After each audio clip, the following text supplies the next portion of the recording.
has actually had the fastest qualified time in the combined practices. He's in this race making his super late model debut, the NASCAR Cup Series star. Also, Connor Jones out of Virginia, the young Fredericksburg, Virginia native. He qualified top 8. He's in the field. He just climbed out of his Cars Tour car to race here tonight with the ASA Stars National Tour in his debut in this series.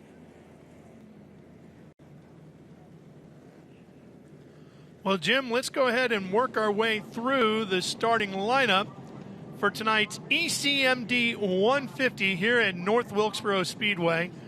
I'll begin with row 1, you take row 2, and we'll continue our way through the field from there. How's that sound? Sounds great. All right, starting on point on the inside of the front row in the number 54 out of Concord, North Carolina, the CNC Boiler Sales and Service Chevrolet of Matt Craig. Alongside of him in the number 30 out of Las Vegas, Nevada, the Casey Jones-backed Chevy of Noah Gregson. In row number 2, two-time Snowball Derby champion, driving the number 9, Freight Auction, Sunoco, HendrickCars.com, Chase Elliott Stores Chevrolet. It's Chase Elliott.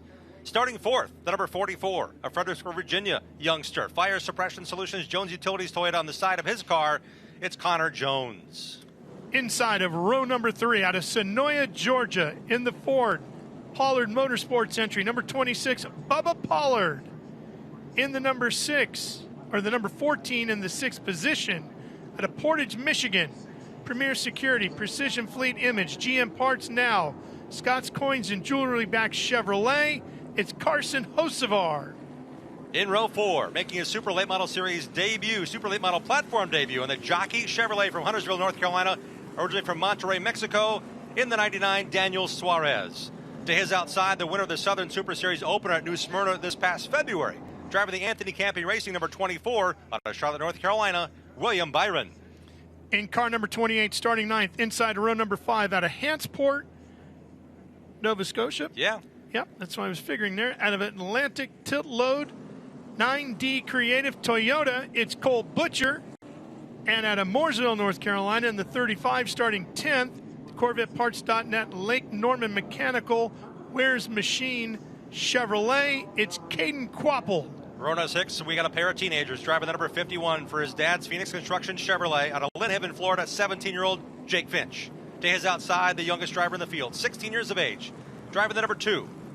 Sound Gear, Starkey Hearing, TRD Toyota from Eden Prairie, Minnesota, William Sowalich. Row 7, starting 13th, car 18, out of Pulaski, Mississippi. In the Platinum Express Cook Electric Jegs Performance PFC Brakes Team Chevy Chevrolet, Casey Roderick. Out of Bakersfield, California, starting 14th, the Tool Shack Pepperjack Kennels Power Grade Incorporated Reeves Complete Auto Toyota, Derek Thorne, car number 7. Ralph, we're getting the signal 1 to go. The remainder of the field, we'll see him crawl across the top of the screen. Back in row number 8, Sammy Smith, who won his 75 lapper here last fall in the 22, alongside Gio Ruggiero, the teenager out of Seekonk, Massachusetts. In row number 8, pace cars in, Ralph. All right, here we go. Let's get ready at the ECMD 150, 150 laps. The ASA Stars National Tour here at North Wilkesboro Speedway, coming off of turn 4. Here come the revs, here comes the speed. We are green at North Wilkesboro.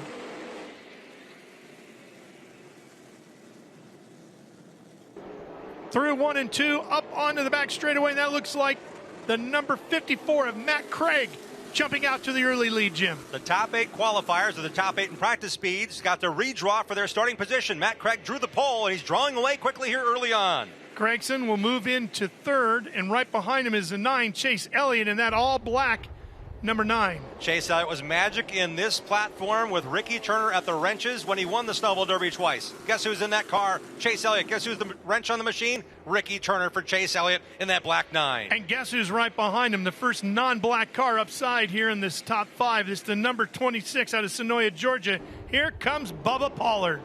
Pollard in that Phoenix Construction number 26. He's had a chance to be in the top 8 redraw of the first 2 ASA Stars races. This is the first time he's not started on the front row. He's got Connor Jones on the high side of him, going door to door with him, and Bubba starting to pull away a little bit from him.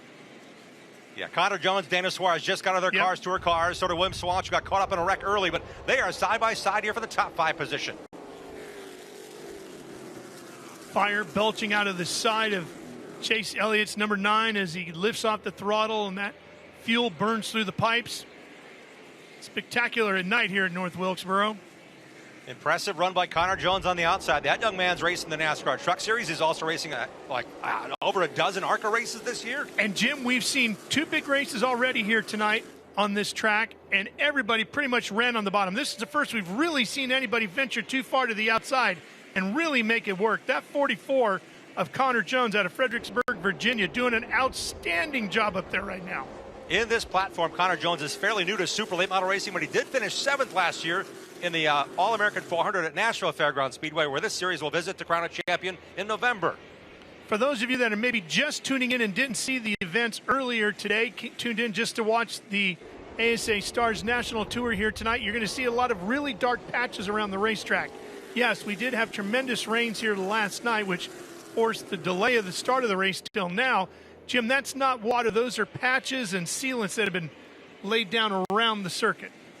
The question mark was, would the track surface hold with all the race cars? 150 cars rolled through the track yesterday and today. It's holding up well. And I think those patches, they put them in the right spots because this track has proven to be pretty racy, especially with Connor Jones. Showing the outside does work.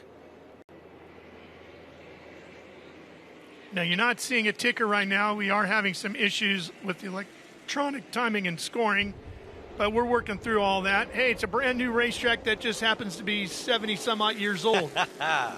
They called it a racetrack revival last year when the Southern Super Series came, as well as the Cars Tour, to put on races last August. And this has really been a huge week for this series to be part of All-Star Week with the NASCAR Cup Series crowning things off this coming Sunday night. Listen, I live just an hour south of here in Mooresville, North Carolina, and I can tell you the buzz throughout the Carolinas about North Wilkesboro coming back to life has been incredible. He won at Darlington on Sunday. To the inside, racing for 6th at all black and blue, number 24, William Byron, the NASCAR star, coming off of turn number 2, will take 6th spot away from Connor Jones. Byron's done so well. Last year he raced with Donnie Wilson Racing, winning 6 big super late model races. No stranger to victory lane this year as well. He won the opener for the Southern Super Series at New Smyrna Speedway as part of Speed Weeks. William Sawalich in that number 2 with Casey Roderick in the 18 right alongside of him. Those two battling at it. Roderick came in with a 10-point lead on the series. He's the point leader after 2 races, winner of the opener at Five Flag Speedway in that black and blue Platinum Express 18. Sammy Smith is coming. He started 15th. I knew it wouldn't be long before that young driver, the TMC Transport, Donnie Wilson Racing entry. Sammy's in that black and orange number 22, rolls in right behind Roderick. That's a good spot to be. Follow him all the way to the front, right? Sammy's been so impressive. Already a winner this year in the Xfinity Series, but in this platform the last 3 years, Sammy Smith has shined brightly and gotten the attention for Joe Gibbs Racing, deservedly so.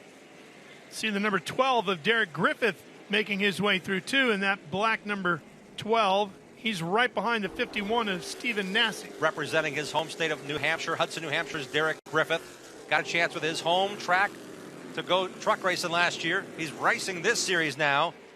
Coming off his 2nd victory in the World Series of Asphalt Stock Car Racing. 2 wins he's got there in the overall series. That punishing 6-night schedule in Florida to kick off the year each February. He's won it twice now. Derek Thorne in the 7 on the high side here. That black and white number 7. Oh, man, he's the defending Snowball Derby champion, running a part-time schedule this year with Paulie Schaefer Motorsports in that number 7. They're splitting the driving duties. Derek had the opportunity at the Sunshine State 200 earlier this year. Yep, the season opener. Man, he is good everywhere. He was at that season opener down there in Pensacola. Got swept up in a crash running in the top 5 at the time.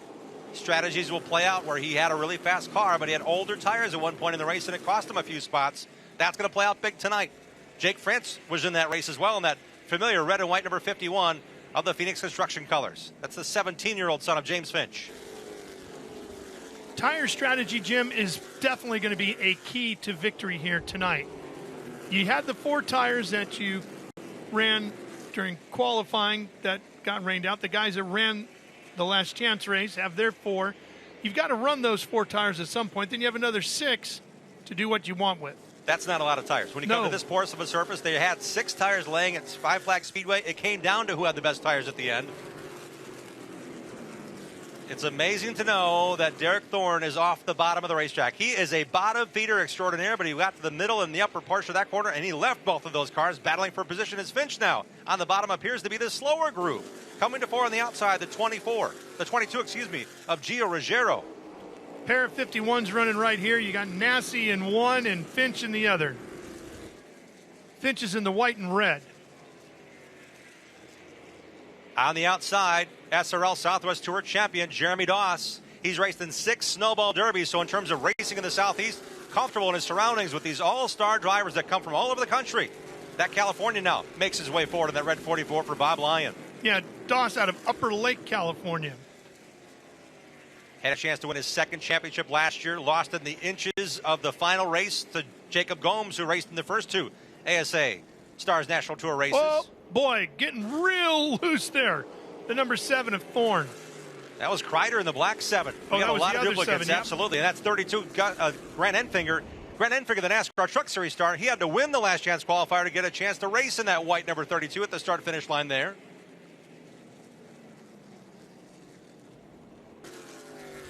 Laps are going to tick away quickly here, Jim, if we stay green.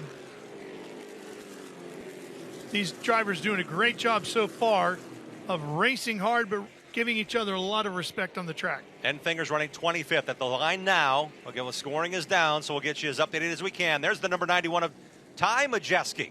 Majeski got in on points provisional. I thought, okay, Ty's got himself set. He didn't qualify. He didn't qualify the top 22 in practice speeds. Ty Majeski started 29th. He's now kicked off. I think he's up to about 23rd right now.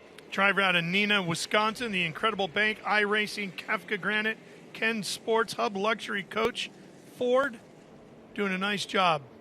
He's won more ASA Midwest Tour races than any other driver. He's won the Rattler more than any other driver. He's won the All-Star, the Kern County Winter Showdown in California.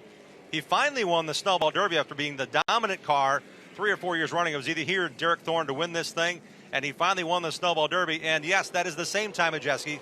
That race is full-time, the NASCAR Truck Series for ThorSport Racing. 23 laps complete as this one is just getting out of the way of the scheduled 150 here at the ECMD 150 at North Wilkesboro Speedway. Pass right here coming up the inside, that number 26, Bubba Pollard. That'll put him up to 3rd, Jim. Chase Elliott back to 4th, Daniel Suarez 5th, William Byron 6th. Bubba is on a charge on the inside. He knows how important track position can be. If and when they come to the pit road, there will be a controlled caution eventually where they can come into the pits and not lose position. But Bubba wants to get as close to the front as he possibly can in this initial run. I think William Byron has the same thought here in that black number 24. Yeah. No logo on the hood, but he is moving. Yeah, he sure is. That's the Freight Auctions number 9 of Chase Elliott, his first super late model race of the year. Ricky Turner's been working with a young driver in the Cars Tour. Polishing and shining, Chase's super late, given the chance. Some of the drivers really seem to be making that outside groove work. It doesn't seem to be doing that for Chase right here. He's got to tuck back inside after losing 2 positions. Car just does not want to work on the outside. I ran into Jeff Hammond, the longtime legendary champion crew chief, championship-winning crew chief. Worked for Junior Johnson right up the road in one of the haulers, as they call him up the road here. Holler, if you want to spell it. Yeah. Not here the race car holler. In the Wilkesboro area. And I said to Jeff, I said, between you and Junior, you guys won so many races here at this very racetrack. So what is the one thing that you had to make happen with your race car to know that you were going to be competitive? He said, well, I won between around 5 or 7 races here. He said, Junior won 21 with all of his different teams and cars that he ran here. 21 races on this speedway. And he said the one thing, we had to be able to pull more gear than everybody else. He said you had to be able to run through the corners, let it just coast through the corners, save the brakes, but pull up out of the hole and run it hard all the way to at least the flag stand on the front straightaway. So the guys that are able to do that here tonight are going to be the ones that are going to be strong. Hudson Hall to the first car to go lap down on that white number 9. These are your leaders. It's Matt Craig in the 54. Noah Gregson, the former Snowball Derby Winchester 400 champion, now a rookie in the NASCAR Cup Series. Racing that number 30, Mark Rett-tuned Chevrolet in 2nd. In 3rd is Bubba Pollard. Here they come across the line this time. Long way to go, but we're going to have a break, if not sooner than lap 50.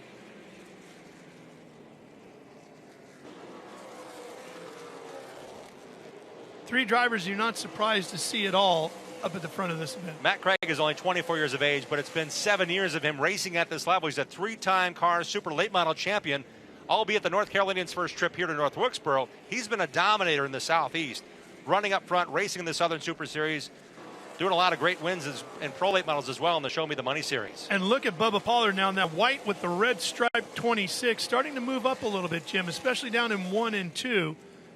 Bubba might just be checking things out, seeing if he can find any grip up there, and let's see if he does it again. That time he went right back down to the bottom, but that last lap he was above those first set of dotted lines. He has been one of the benchmarks. He's the 2014 Southern Super Series champion, and he's gone through some periods of not being able to perform at the front. He's back to being on top of that curve that goes up and down the ebbs and flows of a full-time short track racer. Driver out of Sonoya, Georgia, south of Atlanta.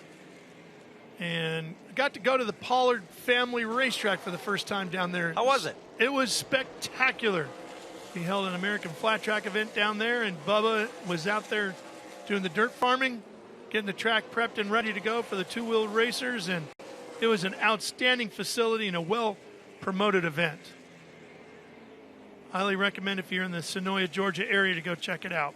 Got some big sprint car races at that racetrack in the last couple of years as well. It's cool to know that Bubba is so involved with the family, back involved with that racetrack. Yeah, his family started it, and then they had sold it off, and now they've gone and gotten it back, and Bubba's running it when he's not racing this car. Whoa, a little contact coming up off of turn 4. Casey Roderick, another close call. The last time the ASA Stars National Tour were in competition was the half-mile Madison, Wisconsin. And Casey actually came across the nose of another competitor on the front stretch. It cost him a race win, potentially because he was on the charge, didn't get cleared, and spun to the infield. He had to finish the race on some very flat-spotted tires. Casey, unfortunately, did not have a chance to win after that one. That was a close call on that black and blue 18. Yep, sure was. Followed there with Caden Quapple, I believe, in the 35, right? Caden's making his super late model debut. Younger brother of Carson Quapple, who won the Cars Tour race here last fall. Caden's trying to get some laps in here. As a matter of fact, in reverse, he's a full-timer in the Cars Pro Late Model Stock Tour. But he's a really impressive young driver, just 16 years of age, making his super late model debut. That's the same car his dad traded a Corvette, a Cadillac passenger car to get a racing chassis. That's out of the Quapple family garage. Good to see that young Caden Quapple doing nice things here in that blue, the black and white 35. Of course, their dad, the former NASCAR star Travis Quapple. He didn't want to give up that Cadillac, but he knew he wanted his kids to race, so he made the deal. It was one of those nice ones, too. Yeah. With the Corvette engine. Oh. Z06 in there. He's like, that was a sweet piece. Got to go racing as a family, though. The things we do for our kids, right? That red 28 there, is it Cole Butcher? Yes, it is. Cole Butcher, man. He won the Oxford 250 last year, was in contention on different tire strategies at Pensacola, Florida's Five Flag Speedway. Changed tires early on, was the first to do that, and really kind of held the lead, was in the top 5. As others put tires on, they couldn't catch him for a while. Cole, one of those drivers that you mentioned that came from across the border as he towed down from Nova Scotia, Canada to come racing with us here today. That's the number 14 of Austin Nason. Got in on points provisional by racing the ASA Stars National Tour out of Roscoe, Illinois. Finished 7th in the first race, 15th in the second. Oh, we got one around here, Jim. Your second caution of the night, right? Michael Hind has gone around in turn number 4. First caution of the night. First one. Hind out of Hernando, Florida. Mike Scott Plumbing, Brembo, 5-star race car body, strange oval back Toyota.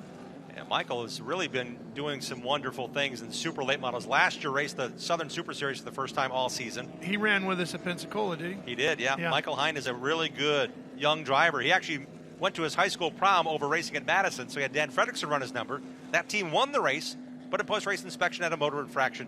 So Hind right here in the 69 in on Southern Super Series points from a year ago. Gets it righted after finishing 6th and winning Rookie of the Year last year in that regional series. Also racing for points tonight. Getting close to that first break of 50 laps. So here's the deal. Within 10 laps of a stage end, it's called quickie cautions. So the pit lane will remain closed. If you come to pit road, you'll have to start at the back and lose any position you have, and we have one relative to others. That's the 33. One of the 33s, that's Albert Francis coming to pit road. The Ohio driver coming off a 7th place finish in the Joe Shear Classic. Hood up. Gary St. Amant is the crew chief, works at that team. He lives about 2.5 hours from the shop. He's there at least twice a week, sometimes overnights if needed. Former champ. Yeah, man. ASA champ 2 times over. Making the shots on the call for Albert Francis. Hind is also to pit road as well. You can see on the scoring ticker, the laps do not count under yellow. Those teams in under this caution will have to start at the tail of the field, as this is not a controlled caution for teams to come to pit road and make full service opportunities. Well, we sailed right through this almost first 50 laps, didn't we? It's a good thing. These teams have been waiting a long time to race tonight. Again, well, last night. And you wonder about that when you have that type of situation because you know the adrenaline's been built up. Guys have been anxious waiting to go, and you wonder if they're going to be able to, manage the adrenaline and the excitement level. Well, let's head down to the pit lane and introduce you for the first time to the third member of our broadcast crew. Here's Jacqueline Drake. Hi, Jacqueline. Hey guys, excited to join you here for this super late model race around North Wilkesboro Speedway, and I'm down trackside by the number 33 of Albert Francis, and just checked in with his crew members. They said we lost power to the dash inside that number 33, but just a quick look, looks like they might have it back. So just dealing with a little bit of electrical gremlins early on in this race. Meanwhile, Michael Hyde also came down, and they just did a quick check on him, looked it over, and sent him right back out to the back of this field. Okay, we'll keep an eye on both of those. Albert Francis did a nice job in recovering at the All-American 400 last year. The nose of the body were clean right off the thing, but they were tenacious in their efforts.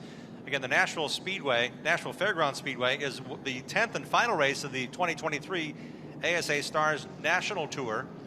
The All-American 400, the Winchester 400, the Redbud 400, the Toledo Glass City 200. You've heard these names over the years in short track racing. They're all part of the 2023 ASA STARS National Tour. And so is Hickory. Next Thursday night, we're staying here in the Tar Heel State. We're going to go racing again in the next 8 days.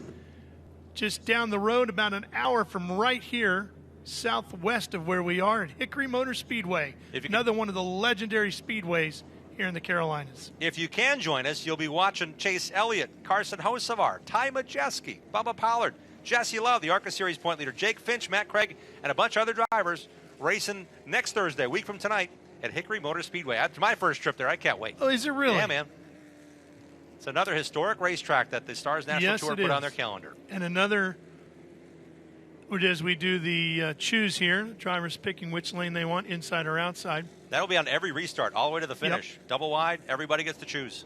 One thing very similar between Hickory and North Wilkesboro is both of them have not been repaved in a long time, which is fantastic as a race fan. I love that. Matt Craig has the choice of what lane he wants to restart. He'll take the inside in that black CNC Boilers number 54. Bubba Power cleaning off those tires in that number 26. Now, we'd already seen Bubba go up top once. Man, let's see if he's learned anything up there that maybe he can take advantage of. Noah Gregson settled back in third. William Byron was on a charge in fourth. And Daniel Suarez, for never being in this kind of car, give it up to Willie Allen and the Brackley War Racing team to get him comfortable in this car and their own Cars Tour car. Suarez had never been in a super late before yesterday. It's really cool to see him run this well. Yeah, and you say, oh, well, he's a Cup driver. He should be able to do that. No, it's not that simple. Taking it serious, too. It's awesome to see. There's a lot of smiles, but I'm sure he's down to business right now on this restart from inside row 3. All right, here we go. Getting ready to go back to green. Underway once again here at North Wilkesboro.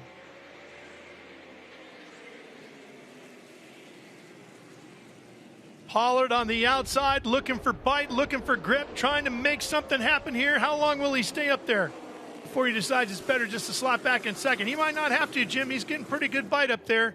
He might be able to make a run at him. Right up alongside of Matt Craig, and he's hanging with him, giving him everything he can handle. These two squared off in all 11 Southern Super Series races a year ago. Every super late race Matt Craig has been, likely he's had to try to beat. Oh, and we've got one up along the wall, which should bring out the caution. It will. Our second one of the night comes out right away.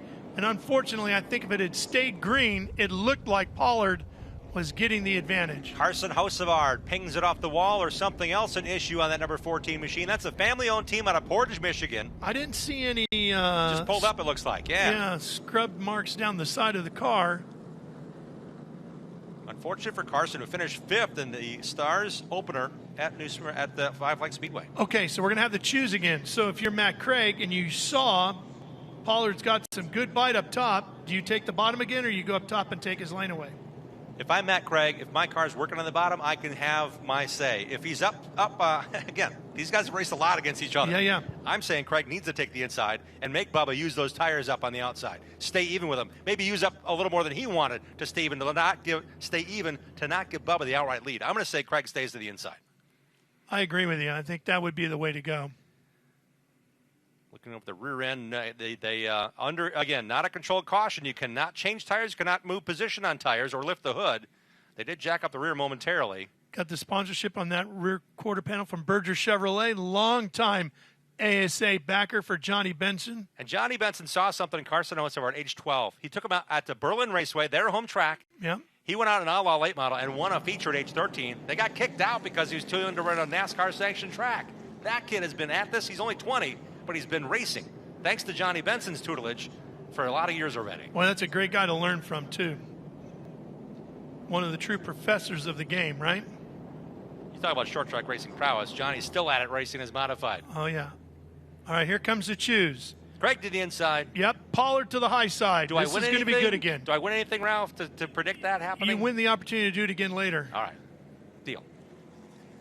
But you were right. I mean, that's 3 cars in a row pick the inside. That's what you had to do if you're Craig. You got to force them outside. Use up those tires.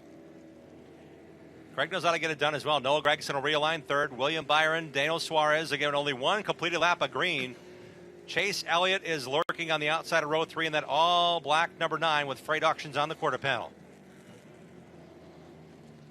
Connor Jones, Cole Butcher make up the next row.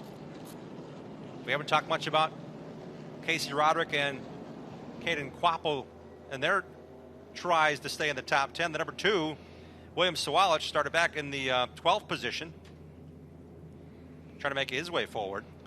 And, Jim, as we approach the completion of the first 50 laps, I would think those tires are probably starting to bark pretty good to the drivers through the steering wheel. And you already had a start and a stop. We only had one lap of green. So now it's a matter of, okay, what do I need? They're telling their crew members, this is exactly what I need in my car, but really, I think they want it to go green so they know what those last laps are when it comes to a 50-lap run, which will have to the finish of this one after the final built-in time out of lap 100. All right, the Camaro pace car pulls down pit lane. Here we go again. Matt Craig in the black 54 to the inside. On the high side, Bubba Pollard in that white and red 26.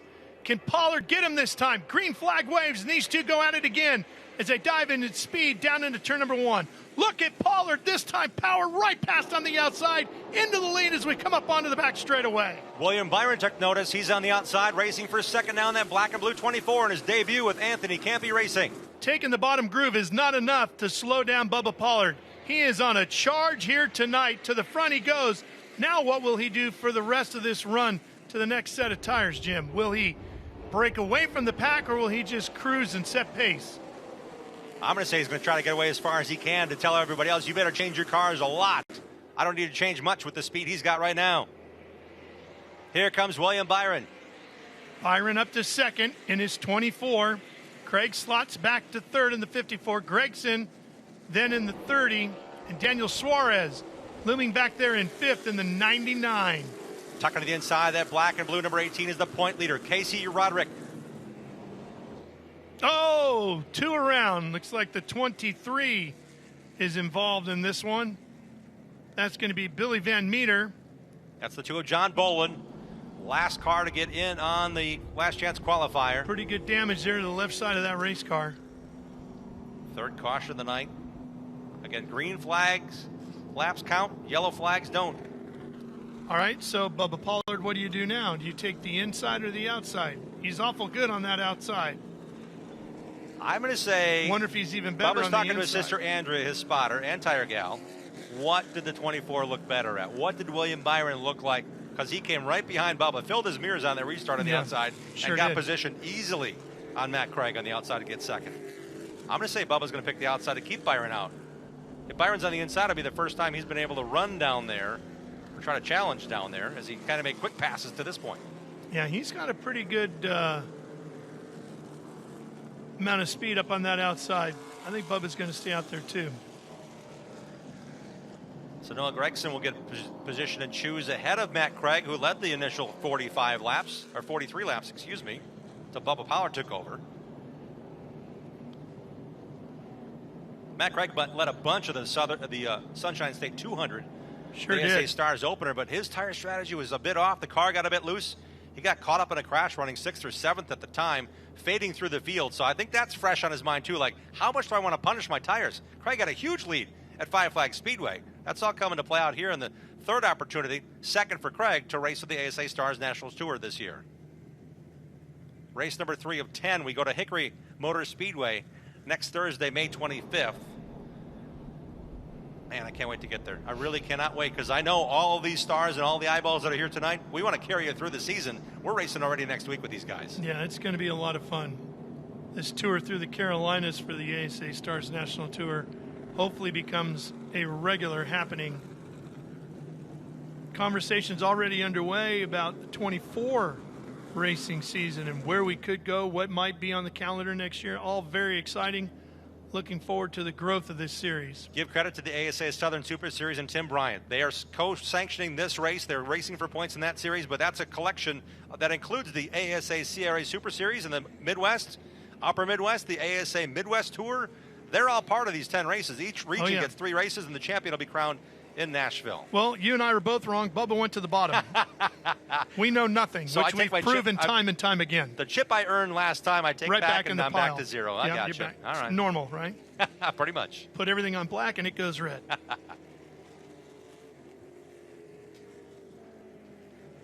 What a quick learner these NASCAR Cup Series drivers are. Suarez, first time in a Super Late. Chase Elliott's not been in a Super Late for about a year and a half, I think since December Snowball Derby in 21. And you got Noah Gragson, who raced in the Snowball Derby last year. One of the 24 Snowball Derby attempters in December of 22 that rolled in the gate this weekend. We blasted right through the first 40-plus laps of this one, and then it's kind of been cautions breed caution since then, as we've had 2 or 3 now as we try to get back into a rhythm, start clicking some laps off in a big chunk again.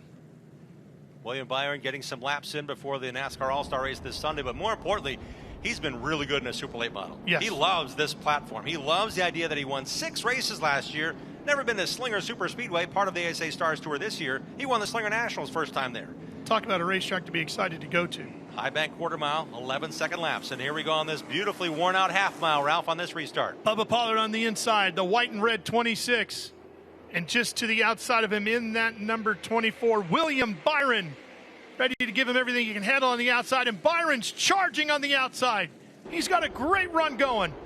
Pollard, can he fight him off down into 3? Byron starting to inch his way past. Not clear just yet. Pollard will hold on to the position coming off of turn number 4 at the line. I think they're going to give it to Byron. They do, but then they're going to slide back behind Pollard into 1. So these two are going to square off for a few laps to try to settle who's going to lead the pack for a few laps.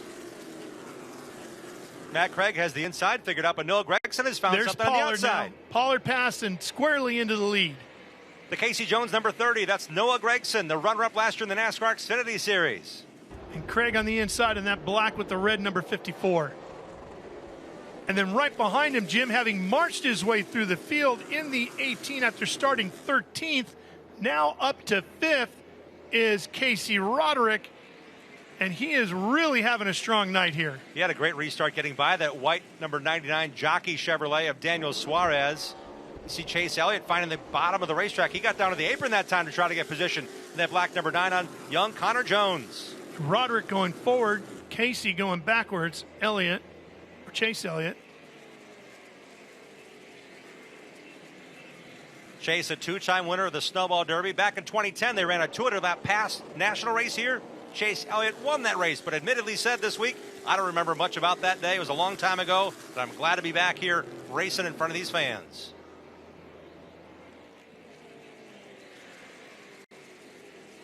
Cole Butcher, calculated decisive move there in that red number 28 Atlantic tilt load, Getting in front of Connor Jones in the 44, the black and silver machine. Donnie Wilson Racing has some potent machines. Butcher's in one of them, and here comes Sammy Smith to the inside. That black and orange 22, that's also out of the Donnie Wilson Racing camp. And, oh, by the way, the car behind them, the number 2, that's William Sawalich. He's coming through the Donnie Wilson Deuce. Yeah, the 44 is getting hung to the outside here. He's one of the cars that is not having success in that outer lane. Needs to get downstairs. And Gio Ruggiero also coming through as the yellow comes out once again. And that's a stage caution.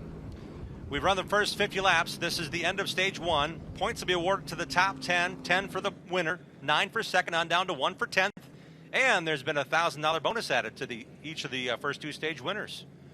So congratulations, William, to Bubba Powered for banking $1,000. And the special flag that is used to end the stage with the ASA STARS National Tour logo on it. So the cars have the option, once everything's cleared up and the pit lane is open, the teams have the option to pit now under a controlled caution. Yeah. What do you think, Mr. Crew Chief? Are you going to allow me to come in, or are you going to keep me out? I'm going to put on 2 rights. Just 2? Yep. Because I've got 6 to work with. I want to save those 4. For the very end. I'm going to save the 4 till maybe lap 100, but maybe I want to get track position. So if there's a caution that comes between 50 and 100, okay. Cole Butcher kind of proved that if you get tires early, that track position means a lot, as he did at Five Flag Speedway. He's racing in that red 28 coming out of frame. He's in the top 10, those kind of strategies. These guys don't forget. They got notes now in the ASA Stars series. Oh, yeah. So it's going to be interesting how they play this out. But I'd say Bubba comes for 2. If he stays out, his car's handling really good. Pit lane is open, and here they come to pit road. Bubba Pollard leading the field down. Most importantly, these are not in competition pit stops. These teams are giving up to 3 laps with a pace car on the track, counting those laps to allow their work to be done on pit road and to return the track relative to their position. So Bubba Pollard will be the first car to come to pit road if he's the only, everybody's coming. The pace car is the only car left on the racetrack. So Pollard, if he's able to complete his work in 3 laps, he'll come back out as the leader. The teams were told in the drivers' meeting yesterday the car has to be to a complete stop before you make a pit stop. Bubba Pollard is on pit road. The whole field is coming to pit road. The majority, it looks like, are changing right side tires. Chase Elliott's car is actually up on the left side jacks. They've got right side tires sitting for him. Here's a look at William Byron, who charged up to second, had the lead there for a sniff. He's changing right side Hoosiers. There's Chase Elliott's car. They're doing something to the left front as they just change. Maybe they're swapping lefts and keeping the right side tires up. They're taking the rights off now. The wide 5 pattern, yep, takes a little longer to change these. There's Jeremy Doss, the red number 44, and Ty Majeski. Majeski perhaps has passed the most cars thus far. His crew chief Toby Noodleman now checking the hood pins. If you were with us watching the inaugural ASA Stars National Tour race, Ty Majeski actually had a very fast race car and got up into position in the top 5 or so and pinned the car from behind on an accordion restart and knocked the hood pins off it. The hood flew up over the windshield for Majeski. This is true. He lost 2 laps because he stopped on the racetrack to cause a caution. He got back 1, then 2 lucky dogs, and Ty Majeski in that race was able to recover to finish 3rd officially in the ASA opener, and he also won the Madison Joe Shear Classic. So this team came in just 10 points out of the point lead. They're going to work now on Ty Majeski's number 91 for Gearheads Racing. Matt Craig had the early lead. Looks like he's ready after a discussion there. You can tell the radio communication going on here. Again, no panic, no rush. Just get that work done by the time the 3rd lap is completed by the pace car. Michael Hine in the number 69 was the first caution reason. He's now able to come to pit road. He may be changing 4 tires here just because that spin early was a long enough one to flat spot. So we'll keep an eye on that. We see the blowers now being blown into the 5x5 hole bolt pattern for the number 24 of William Byron, just trying to cool things off as much as they can under this longer time period they have. Rather than competition pit stops, these controlled stops are designed to cut down costs, give the teams the chance to do anything they want on the race car, and not lose position relative to those who pitted. Shouldn't have to worry too much about cooling off the driver tonight. It's a little chilly out there. Temperatures down into the 60s now, the sun down. Yeah, I got cool in a hurry. I'd say in the last hour or so it dropped about 10 degrees. We might be at 60 degrees come race time. It was about 85 and sunny yesterday in practice, so a lot of adjustments being done here in a controlled environment. Derek Kraus getting pushed away in this black and red number 9. He may be racing the first 6 or 7 of these points races in this series out of Wisconsin, coming off a 9th place finish in the Joe Shear Classic at Madison in his home state of Wisconsin.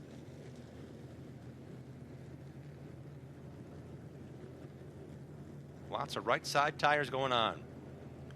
Let's head down trackside. Here's Jacqueline with more on William Byron.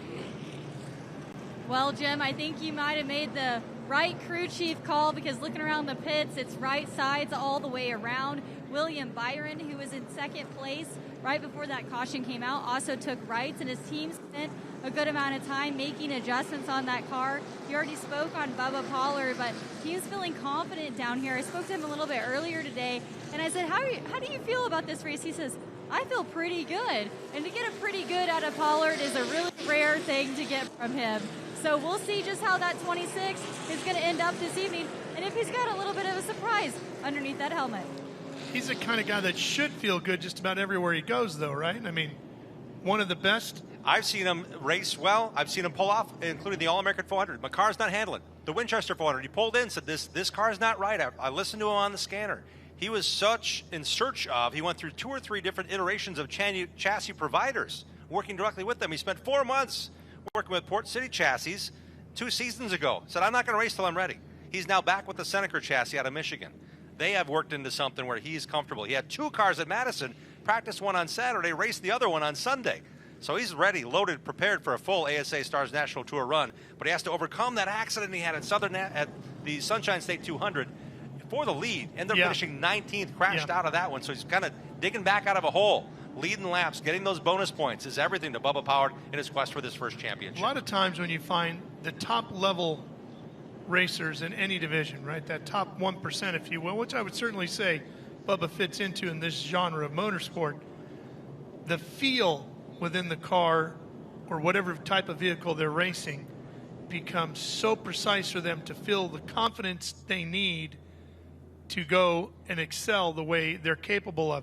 And it could be a millimeter here, a little bit of a change in the padding in a seat. It could be the smallest thing that you and I wouldn't even notice, but to them, it's a noticeable thing that really greatly impacts their comfort level inside the vehicle. Case in point, Bubba Pollard, 2019, I want to say, Snowball Derby, Pensacola, Florida. 3 days of practice going on. He had 2 cars there. He built a brand new car just for the Snowball Derby. Yeah. Didn't race that one. He parked it after just a couple of runs. He said, I don't have the feel. I want to go back to the car I won 10 races with in the last 15 tries, and that time he was red hot. Ended up racing the proven car after spending all that time and effort saying, I want to get a better car. Yeah. Didn't have the feel, parked it. And who knows exactly what that feel is? Nobody but Bubba, right? And that's, you said but Bubba, that's like the feel you have to have in the seat of the car. Right, yeah. And that can be the hard part for the crew chief, too, searching to give the driver that feel that they're looking for. It's just not right. Well, what does that mean? I don't know. It's just not right. William Byron will take the outside on this restart. Again, we've gone 50 laps of the ECMD 150. Choosing that inside line and outside. We talked about Donnie Wilson Racing. He has 4 cars in the field that were coming forward. We also got the defending Snowball Derby champion Derek Thorne in the race. The second time he's been in the ASA National Tour race. He's lined up mid-pack, and Paulie Schaefer's number 7 as they continue to choose here. Michael Hind, noticeable with that flame job and the yellow nose on his 69. He's now formed up on the outside line. Yeah, big fan of that. Love flames on race cars. Oh, yeah. On race cars, not under race cars. No, no. Flames on anything. All right, we should be seeing the lights go off on the Camaro pace car here. There we go. Dan Spence, the longtime Southern Super Series race director at Five Flag Speedway, now in the flag stand once again. This is the Southern Super Series and ASA Stars National Tour points race. Heating up those new tires, whether you took 2 or 4. Let's see who's got the feel now. We saw at Madison, one car that was in the lead contention did not clean his tires out properly and lost 4 or 5 spots immediately. You can't sneeze, you can't blink on this tight of a field at this level. All right, Bubba and Byron getting into the throttle, getting up to speed, waiting for the green. There it is, and we're racing again in North Wilkesboro.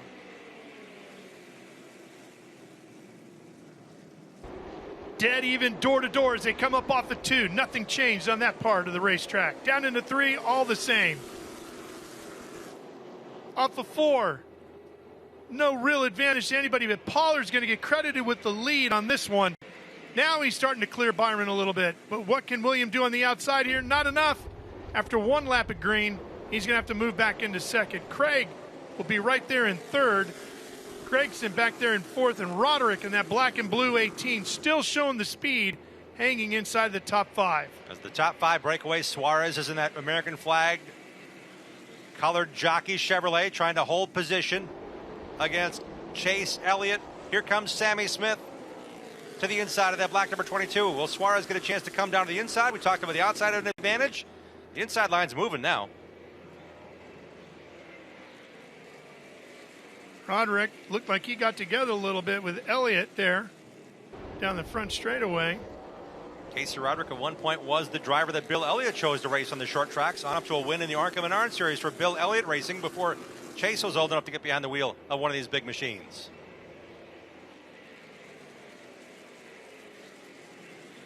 Boy, Suarez is really doing a nice job in that 99, isn't he? Great look here back to the field. That's Suarez back in 6th. 7th is is the 28 of Cole Butcher. The all red number 28. Then the orange roof black car number 2, William Sawalich.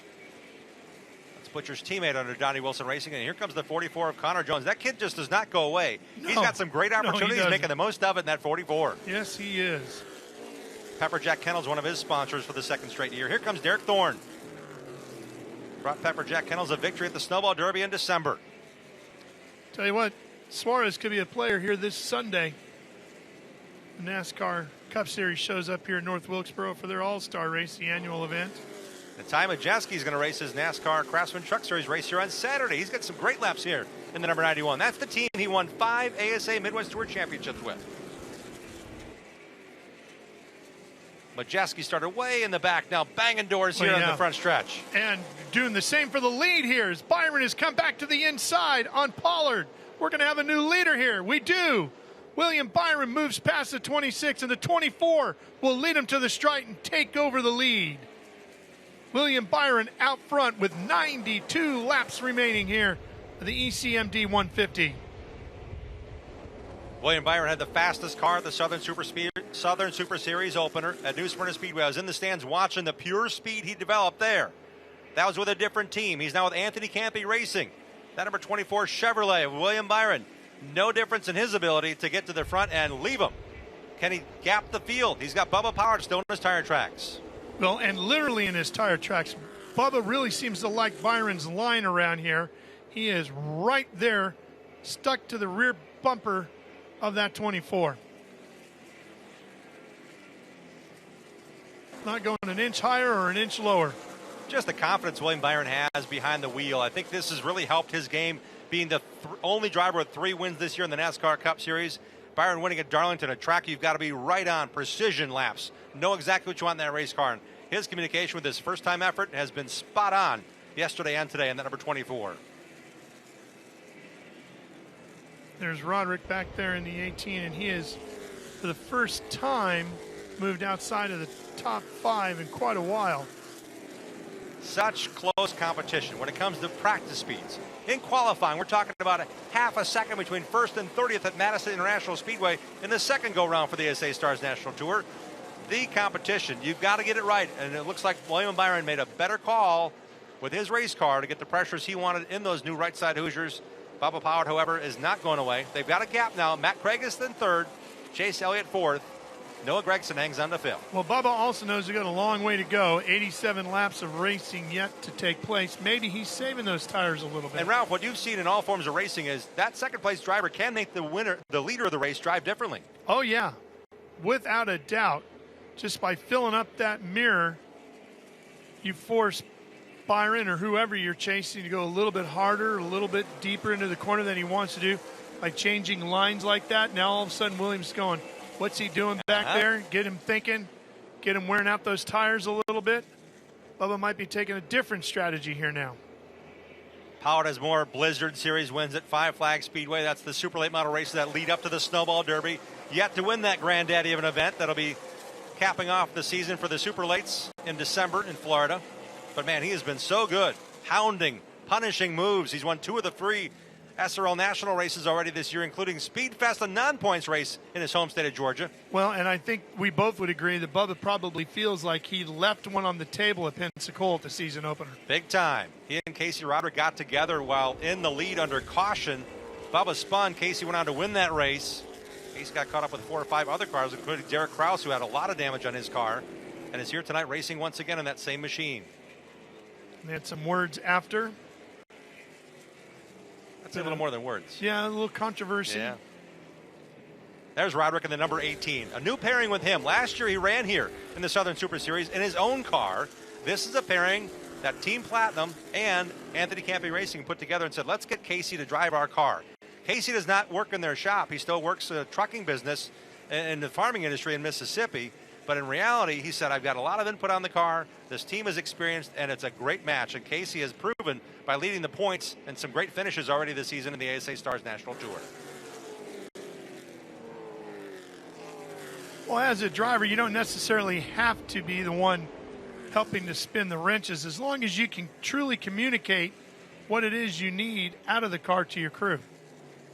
Yeah, we saw it develop there. There's the number 14, a pair of 14s. The black one is Austin Nason out of Roscoe, Illinois. And the white 14 is Carson Hocevar, who made a nice recovery after pulling up and causing the second caution of the race. He's right back in the thick of things again.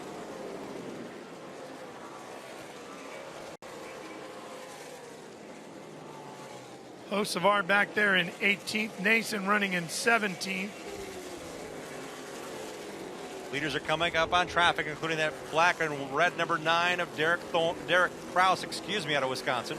Number 2 of John Bolin. They're getting there. And we're also closing in on the halfway point of this race, Jim, already. And when we talk about the Snowball Derby, it's a 300-lap race. And there's a lot of strategy that goes into it, and the competition is ultra close. We are finding this everywhere the ASA Stars National Tour goes. I asked Stephen Nassy at Madison, what's the feel like to roll into a new racetrack like this one is for many cars, many drivers? What's it feel like when you come to a track and the field is this stacked? He said, it's been a dozen years since I've had that feeling. Stephen Nassy at Madison International Speedway, that traveling star was not one of the 28 cars that took the green flag in the race. He did not make the show one race ago. So he knows the importance of everything that happens. And unfortunately, he was not one of those drivers that was able to race. This is a tough field to just get into. And here goes Bubba passing cars now. Yeah, this is going to be interesting to see what happens here as our top two start to work their way through the heavy part of traffic. Chase Elliott in third has closed the gap up on Bubba Pollard. He's in that black number 9. Pollard in the white and red 26. And Byron, the race leader, the black and blue 24. Halfway. Here it comes, right here. Cross flag signifying that point of the race. Whoa, 75 down, Kreider, 75 to go. He didn't wait for that lap car to choose a lane. William picked it for him. He went to the inside and right past. Look at how fast Pollard closed up on him, too. Doesn't want to stray far from the rear bumper of William Byron. Two of the premier super late model racers in 2022 squaring off here at North Wilkesboro.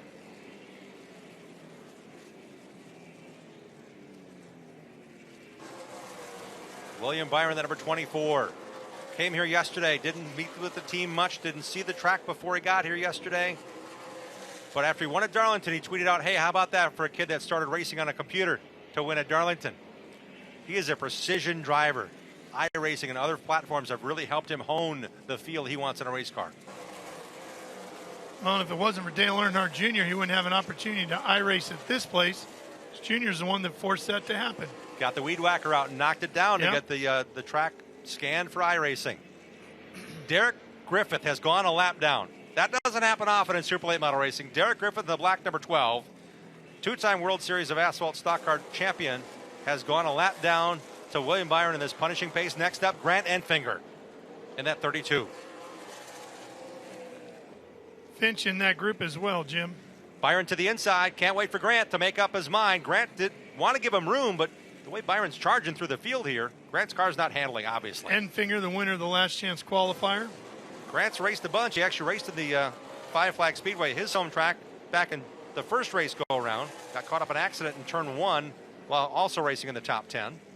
That last chance qualifier some 10 hours ago.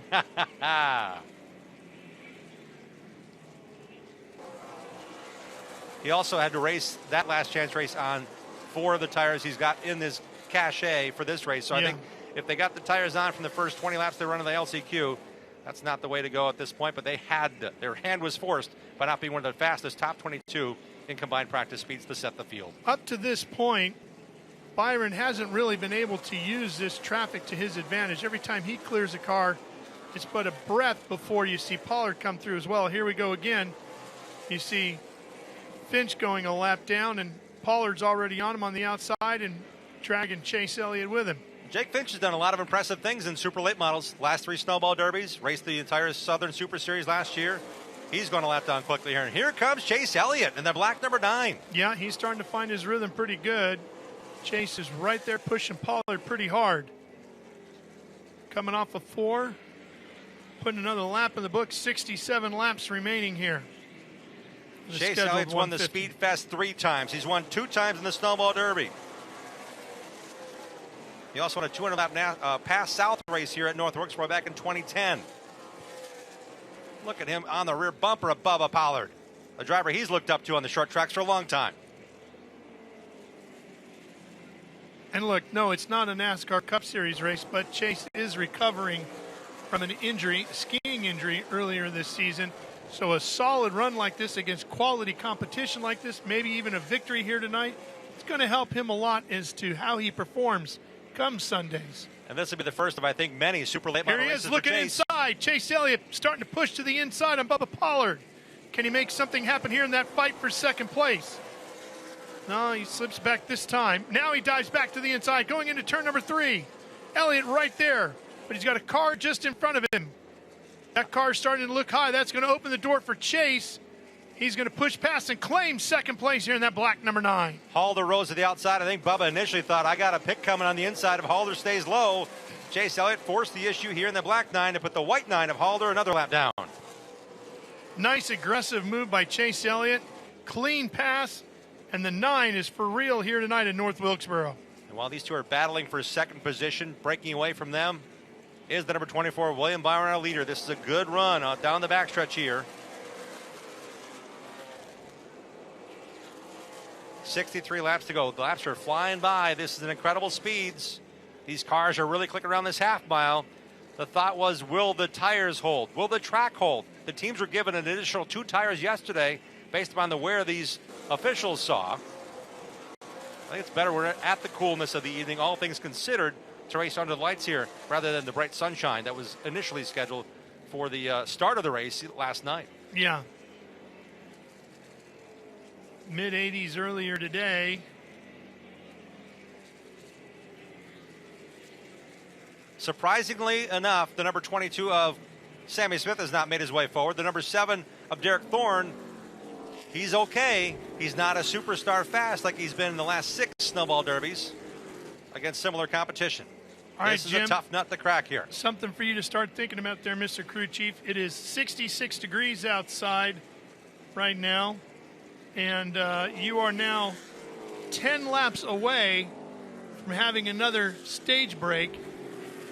Are you going to throw those other tires on at that break, or are you going to hold on to them for a little bit? Make that 62 degrees here in North Wilkesboro. With the speed we have and the lack of worry with other cars around you, we're not seeing cars going side by side for 10 laps. These cars are going so fast they can't afford it. I say you got to put the 4 on now. The way we're running, don't anticipate having the opportunity. You might not have another caution. Exactly. That's Matt Craig in the black 54. He's in the 4th position, held up by 2 lap cars. They're not off the pace by much, but Craig just can't work around him here in that black 54 ahead of Noah Gregson. They're running 4th and 5th as laps continue to click away. And there's Sammy Smith up to 6th in the 22. 58 laps remain. Byron, Elliott, Pollard, Craig, and Gregson. That's your top 5. And I got to agree with you, Jim. These guys are racing hard. The laps are clicking away fast. Everybody's racing with a lot of respect here tonight. I'm not so sure you're going to get another caution after the stage break coming up here in 7 laps. And Sammy Smith wants to get one more position on Noah Gregson. It could come down to lane choice. He wants to have that position here.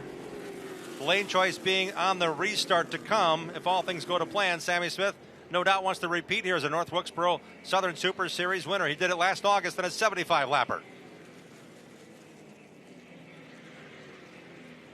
Oh, a nudge from behind. The 99 of Daniel Suarez goes to the apron. This is the battle for 6th. Suarez has it. Smith gives it up easily, but man, he had a handful there, didn't he? Off the sure corner. Did. Boy, he pushed right through there, didn't he?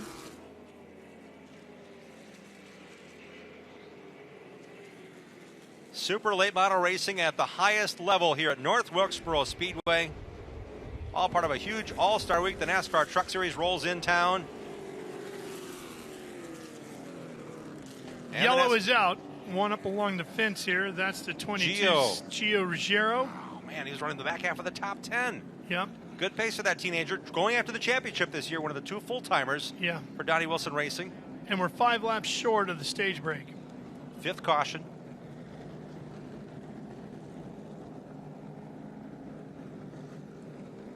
Now, if the car is stopped on the track, we found out the hard way, Ty Majeski did with his hood pinned up on the car. Recall it at Sunshine State 200.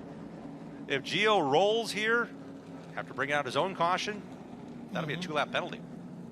But again, I'll let race control figure that out. I'm just saying what happened to Ty. Yeah. And he had to have the good fortune of cautions in repeated order in a short period of time to get 2 lucky dogs and get back in the lead lap and run his way through the field. Jim, back in 1945, Enoch Staley attended a stock car race down in South Carolina that Bill France Sr. was putting on. He became very impressed with stock car racing and what he thought the future of the sport was.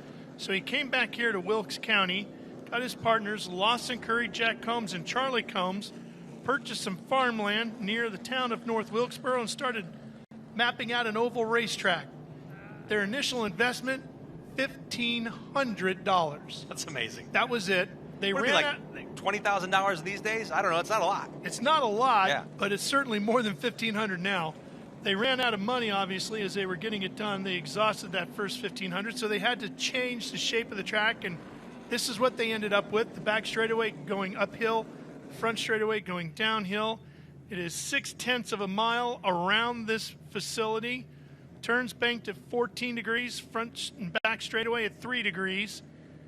And they finally went racing in 1947, on May 18th, 1947. Well, we started this race on May 17th, but it is almost 11:15. We're 45 minutes away from the 18th, and 76 years from the day this facility opened, here we are racing the ASA STARS National Tour. For the Southern Super Series to take that risk and be part of the racetrack revival last fall, it led to what we have here. The grand reopening of North Wilkesboro Speedway. Give a credit to SMI. Marcus Smith and his team. Absolutely. They have done great work. There's a lot of people here making this event happen. And, of course, it raced as a dirt track when it first opened on May 18th, 1947. They thought they were going to get about, 3,000 people here. They ended up with 10,000 folks packed in to see that race unfold. Kenneth Wagner won the first Cup pole here in October of 1949. It was the 8th and final race of the 49 NASCAR Strictly Stock Division. Pole speed, Jim, 57.563 miles per hour. Needless to say, they went a little bit quicker here today. That is simply amazing. These cars at these speeds, I can imagine those skinnier tires and literally guys putting X tape across, Xing out their headlights to drive the cars to the track. Drove them here, and drive them home. It was Bob Flock, one of the famed Flock brothers, who ended up winning that day. 22 drivers took the green that day. Flock beat Lee Petty from nearby Randleman, North Carolina by 100 yards to take the win. And at the end of that day, it was Red Byron who walked away as the first NASCAR champion. Red Byron, of course, Hall of Famer, as is Lee Petty. Saw Kyle Petty here when I walked into the track yesterday. Did you? Yeah, rode his Harley over from Randleman to see what was going on. Great to see him. He just completed another Kyle Petty charity ride.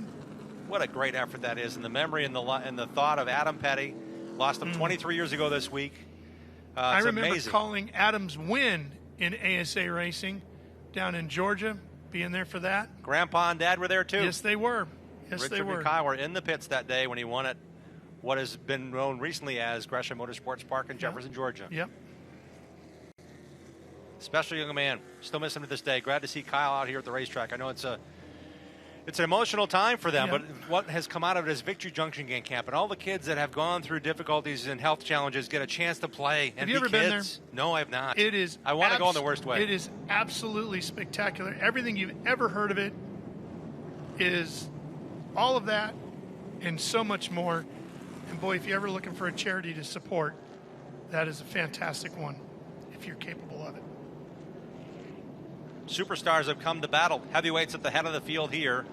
Oh, buddy, are they Five-lap ever. run to the next stage break. The pits were closed. Yeah. And by design, ASA Stars National Tour, within 10 laps of a stage end, they kind of closed that window for the opportunity for controlled caution to then get to the controlled caution. So that's kind of the quickie yellow period of time we're working through. Gio Rogero's car had to be pushed to the pits. He tried to fire it. I saw him working the clutch to pop it in second with the pace truck or the push truck. It just didn't work.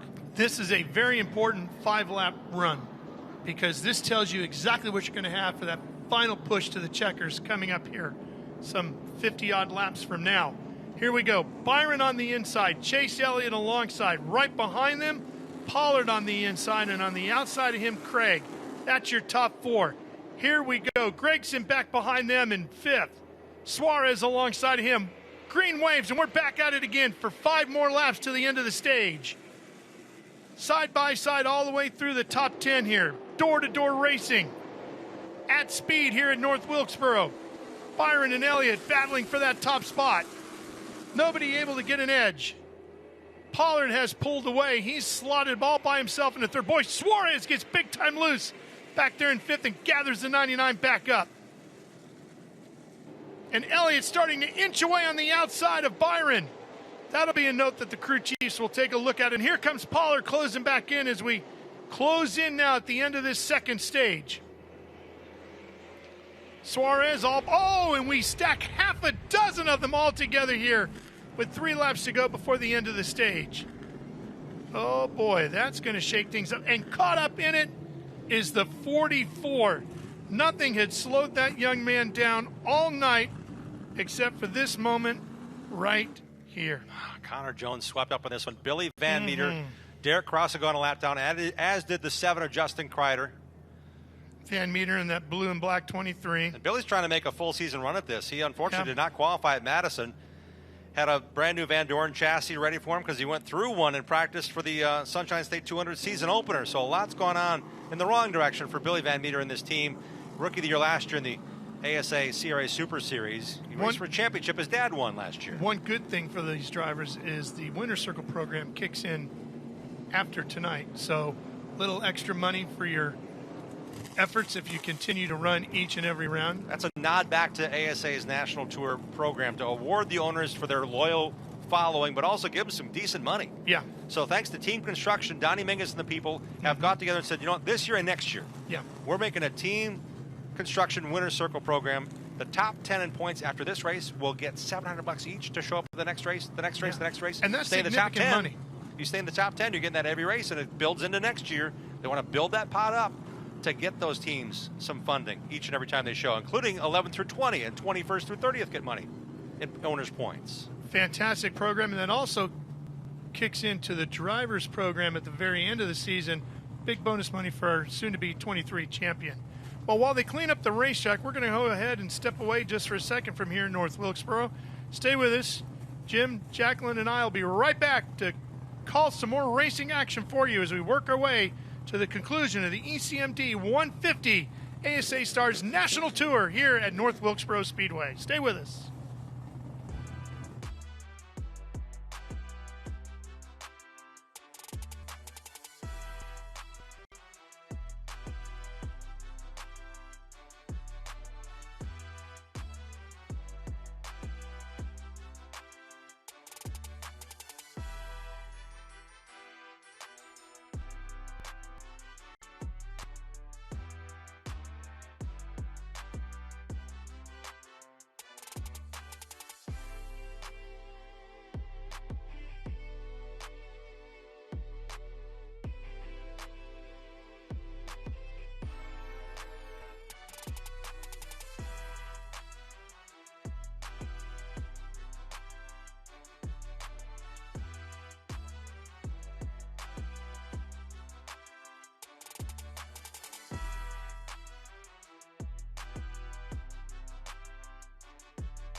Well, you're looking live here at North Wilkesboro Speedway. Ralph Sheen, Jim Tredo, Jacqueline Drake with you as the cars are under a red flag situation here on the front straightaway as they clean up the mess from the incident that has caused this red.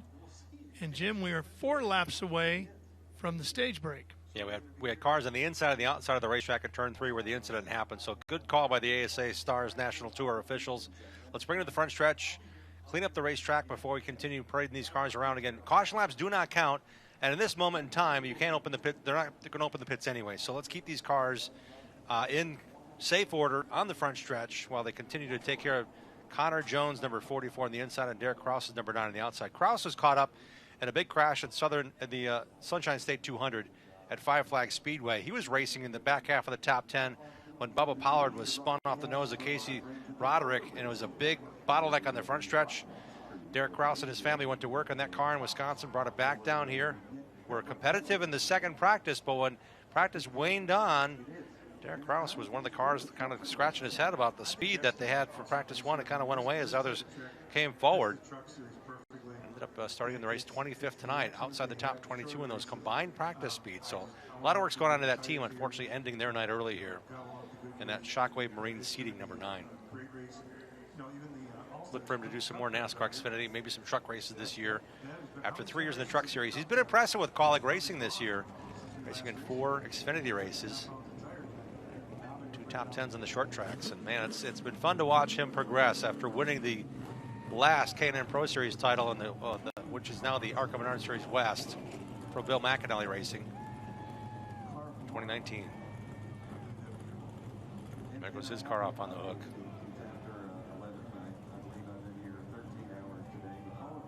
So we know at lap 100 we'll have a control caution. Yep. Now you're saying what else can happen? Anything can happen in the last 50 laps, but between lap 110 and lap 140, we could have another control caution. So as we're speculating, now that we're stacking up these cautions, if you want track position now, there's no guarantee you'll get another stop to get those 4 on. So I think everybody's coming. And you're going to need them. Yes. You're going to need them. It's going to make a big difference in those final 10 laps. Yeah. I can still see fans taking pictures down here and enjoying the moment, getting up close to the fence. It was a good crowd here today, too. Great crowd. I mean, think about this. All that's gone into this, and I've not been in North Wilkesboro since I came here for a cup race to watch my brother John change rear tires for Jeff Bodine in 1995. Yeah. But rolling through the hills, getting here, I was like, man, this is cool. I just kind of felt it sink in, passing the chicken farms on the right, passing the horse farms on the left. Roll in here, and all of a sudden, boom, there's the racetrack. It's nestled in. It's kind of cool. Do you wonder how many stills you passed along the way? I have no idea. Oh, I bet you passed a few. Yeah, I've come by this speedway. I can't tell you how many times since they closed the doors here, going up to Boone, up towards App State, up to the mountains here where the ski areas are, and just great summertime vacation area up around there. Taking the family up there, enjoying the mountains here in North Carolina. We'd always come by here, kind of like from the movie scene Vacation, European Vacation. Hey, kids, look, Big Bend Parliament. It was always, hey, kids, look, there's North Wilkesboro Speedway, and you could still see the big grandstand sitting there and down in turns 1 and 2 that face, the backside faces Highway 421, which runs east and west here in North Carolina. And, boy, the memories would flash back of coming here for cup races and that sort of thing, and the importance of what this speedway meant to the history of NASCAR, not just in North Carolina, but the history of NASCAR. I mean, we talked about Enoch Staley. He was a legendary track promoter, and of course, this was Junior Johnson's home racetrack. Literally, he had home field advantage here in so many ways, and there was always so much talk about. It was one of the legends of the sport. Oh yeah. You know, what did Junior get to do at North Wilkesboro that everybody else didn't? You know, and that's one of the colorful stories about Junior and Enoch Staley. Yeah, their relationship. And think about this. Back in the 70s when Jeff Bridges started as Junior Johnson, the greatest American hero, I mean, that book, that whole lore of Junior Johnson, it only grew over the years because of his long tenure. He stopped driving when he was like 36 years old and became that legendary white-haired team owner with all that wisdom and went over the wall and changed tires on their teams. Oh, yeah. Had so many great drivers drive for him. Oh, yeah. Darrell Waltrip, Neil Bonnet. And Junior shop literally just minutes away from here, up in the hills, or the hollers, as they would say around here. Betty Parsons also, so much of the fabric of this area. BP, yeah. Oh, man. Oh, no. Yep, not good. Running fourth, Noah Gregson needs a push. But fires up. Anytime you get an assist like that, I'm guessing, we'll see if he gets his spot back or not here. He was not able to refire in his own power. And look, if you're going to talk about the legend of Junior Johnson here in North Wilkesboro, you can't talk about racing weekends here in North Wilkesboro with NASCAR without talking about Flossie Johnson. She was a huge part of the history and the lore of coming here. People would beg to get an opportunity to go over to Junior's and have breakfast there served to them by Flossie, such well known for her cooking prowess and treating everybody with Southern hospitality. Great stories, great history. ASA returning to the Carolinas. First time in 2023. Next time, this coming Thursday, a week from tomorrow, Hickory Motor Speedway. We're going back racing on that historic racetrack. Whole nother set of history over there, just an hour away from here. And the names that you talk about when you get down there, a little different than the names that you talk about over here. But everybody who was somebody in NASCAR raced at one point in time or another at Hickory Motor Speedway. The names on the wall tell part of the story. Gentleman Ned taking over the track management, Ned Jarrett after he stopped driving. And that continuation of all those late model stock stars, Setras and on through. I mean, there's some cool history we'll step Harry into. Gant. Yes, Thursday, May 25th. Join us there. We'll talk about all of them when we get down there. Man, we get to do this again in 8 days, Jim. Can't wait, right? And our good friend Dick Trickle won his only Xfinity Series race, one of two at Hickory Motor Speedway. Certainly, you go to Hickory, you're going to talk about the Earnhardts and the Pettys. They all race there.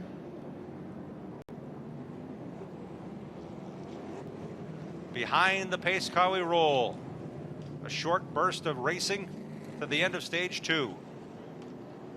Formed up on the inside, race restart control, leader Chase Elliott, the 22-time Snowball Derby champion. 2010 winner here in a 200-lap super late model race. Yeah, that same Chase Elliott that's done a few things in NASCAR. That one. William Byron. Bragging rights on the line here. If one of those two Cup stars emerges, they'll be the talk of the garage come Sunday. What'd you do in your week off? Well, I kind of won a race here at North Wilkesboro. They have a cool trophy too. Oh, it's a still, a mini still. That's a big bragging right. We'll probably put that thing right on the counter in the driver's meeting come Sunday, saying, "Boys, I won one of these." There's a full-sized one under the grandstands over here. Yeah, on display. Way. Yeah, cool. Pace car lights are off. Here we go. 4 laps to go to the end of the stage. And maybe some fresh rubber on those cars to get them to the checkered flag of this one. Gregson gets his spot back outside row number 2. Did not have to start at the tail on that number 30. Green flag.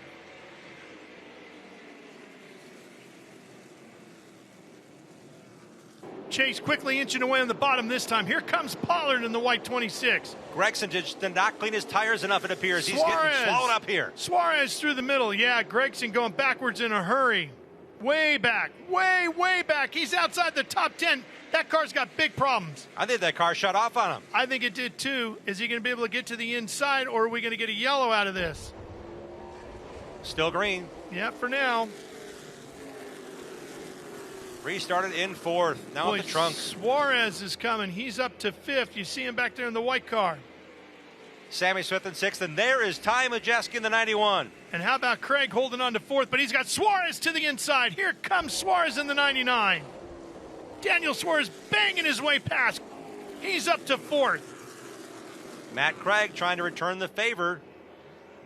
His car getting 54. A little loose, though, Jim. Look at the back end of the 54 sliding as they come up off of turn number 4. Given all he has, no doubt trying to make maximum use out of these tires. They're getting thrown to the sideline here in a few laps. One more lap to go as we'll see the break here. Majeski now forward. Started 29th, now in the top 5. End of this stage, approaching quickly. 50 laps remaining here. That stage break coming. This is saying something. With the end of a 50-lap run, we have 50 laps left. Derek Thorne has now made his way past Craig. There it is. The 20 to Butcher. Stage break, and that will go to Elliott at the end of that stage. Byron 2nd, Pollard 3rd, Suarez 4th, Majeski in 5th. And you got to believe they're all coming. Yep, and Majeski and Thorne have made a statement, passing cars quickly on the last 4 or 5 lap run to end this stage. Those two have battled it out for the last 6 or 7 years at a high level. The 6-time SRL Southwest Tour champ Derek Thorne has raced his way and now finally won the Snowball Derby. But we know the top 5 are all strong on worn-out tires.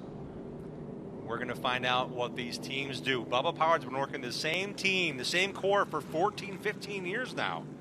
They know what they hear in the driver's voice to make those changes. Bubba every bit and knows every inch of his race cars. And Chase Elliott working with Ricky Turner, it's like putting on the favorite pair of boots, man. Mm-hmm. Those guys were magic when Chase was racing around the country, winning races in super late models. They're paired again for the first time in 2023. This is their first super late model race together, they say, of many. Hope to see him again on the ASA STARS National Tour. He will be racing at Hickory next Thursday with these same cars. And Ricky Turner, I think, will do a little more tweaking on this beautiful number 9 they debuted in a big way here at North Wilkesboro. Pollard's not done yet, no question. He's got that Ford right where he wants it. Daniel Suarez is running 4th. Ty Majeski up to 5th. Derek Thorne, Matt Craig, Cole Butcher, Sammy Smith, William Sawalich, Carson Hosa are back in the top 15 after literally his car shut off and caused a caution early on. Good rebound for that NASCAR Truck Series star. Some of these teams will just be leaving their haulers here in North Carolina. They'll be flying home, going back to work, some of them, some of the crew members. Then they'll come right back down here to Tar Heel State in the next few days, maybe after the weekend, and get ready for that race at Hickory next Thursday. And tickets are still available for that, Jim. Go to the HickoryMotorspeedway.com or StarsNationalTour.com. website, yep. Well, here comes our top 2. What's Bubba going to do? He's coming. So Suarez, looks like everybody in the top 10 already coming in. Hocevar's in 11th in that white car. I Get to the think line now. everybody's coming. Doesn't look like anybody's going for track position. Unless you're at the very back of this one. Pace car has 3 laps circulating the track. Again, the yellow flag laps do not count, but you must beat the pace car out if you completed your work. You've got 3 pace car laps to complete it. I don't see anybody staying out behind the pace car, Jim. Not yet, at least. John Bolin may be the only car, but Bolin a lap down. There's awarded a free pass every caution. Bolin, however, elects to stay on the racetrack. That's the only car out Elliott's there. number 9. Enfinger just pulling in front of him. See those left side tires going on. That side of the car jacked up. Byron is in. Point leader Left Casey side Roderick in the tires center of on your that screen car. at 18. And it looks like they got fresh right sides out as well. Ty Majeski came in this race 10 points behind Roderick, but Roderick has gained 11 bonus points this year. Bonus points are awarded 5, 4, 3, 2, 1 for qualifying, 10 points to win a stage, 9 points for second, 8 for third. Chase Elliott won this stage and won a $1,000 bonus from an anonymous donor, but in reality, he's really set the pace here. He's set the tone. He passed Bubba Powered outright, and that's something to be said. And then he's had William Byron all over him. This is a great race, and this is only 2/3 of the way done. Chase getting a full fuel load. And it looks like they're working to cool that front end down a little bit too. That's Suarez's 99.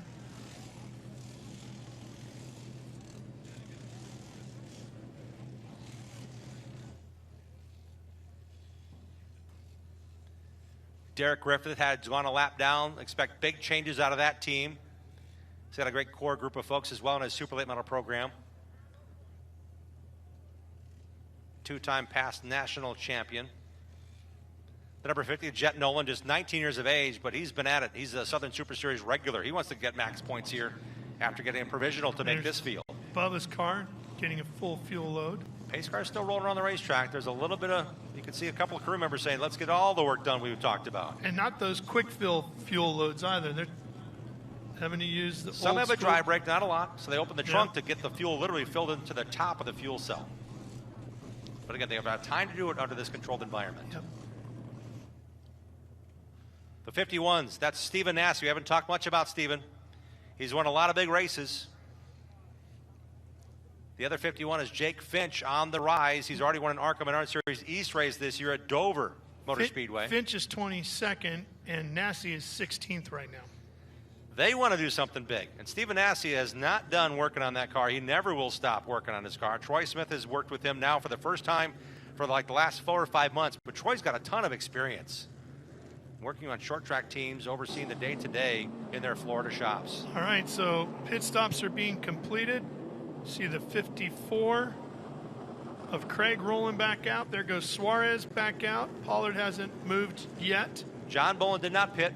Another little rule here, if you don't pit the first time they give the opportunity, you won't get your spot back. So Bowen will start at the rear. And hey, give a nod to Indianapolis' Billy Van Meter and their team. They got the front body work off. They're going back racing. Pollard and Chase Elliott have exited pit lane, and we're going to head to pit lane. Here's Jacqueline. Down in pit road by Chase Elliott. I just wanted to make a comment here on the precision the team has been doing. They went around the entire car and checked all the braces on the nose, on the fenders, and made sure that they were just right and square. They even went in and tightened up the nuts on that just to see if it had pushed in a little bit from any of on-track contact. But you talk about Ricky Turner, and that's the kind of ship that he sails here in racing, just making sure everything is perfect and precise, and sent Chase back out to the field. Well, you might need that strength and durability here in these final 50, Jim. He's won a lot of races with Chase Elliott. He also groomed Chandler Smith, who made his attempt at the Daytona 500. He's already raced a Cup race and won an Xfinity race this year. Great lineage. Jake Garcia also raced with Ricky Turner the last couple of years. He's now full-time in the Truck Series. That teenager, they all learned from Ricky Turner, a former winner as a driver of the Snowball Derby. Ricky's got a lot going on, taking care of Chase Elliott's super late model. We're going to have 50 laps remaining here in the ECMD 150 ASA Stars National Tour here in North Wilkesboro Speedway. Every decision from here forward up to the driver. What do they feel? How do they feel? They know they may not have another chance to come to pit road or want to take that risk with as fast and as tight as this field's been. Daniel Suarez, man, has he been impressive. Never raced a super late model before today. That Willie Allen team, Rackley War Racing, has come with a very solid piece for Daniel, but they also got a ton of laps here, racing both the Cars Tour race and this one tonight. Would we have 55 cars entered for this? Yep.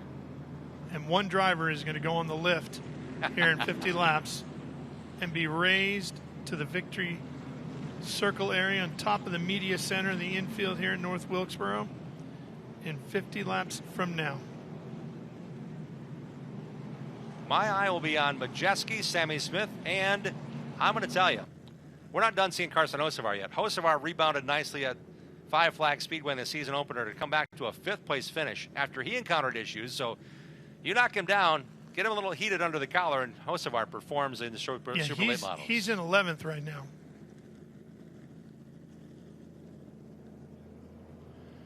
Jacqueline, how's Quapple's car? Yeah, one right behind Carson Hocevar there, Caden Quapple. I just got to give a shout out to that entire family operation. Carson Quapple's actually been on the wall here on pit road helping out on his brother's car. Earlier they were pushing pit boxes around Travis. Their father also helping on this car. Complete family operation and quite a long day for Carson Quapple. Well, that means he's running in 12th.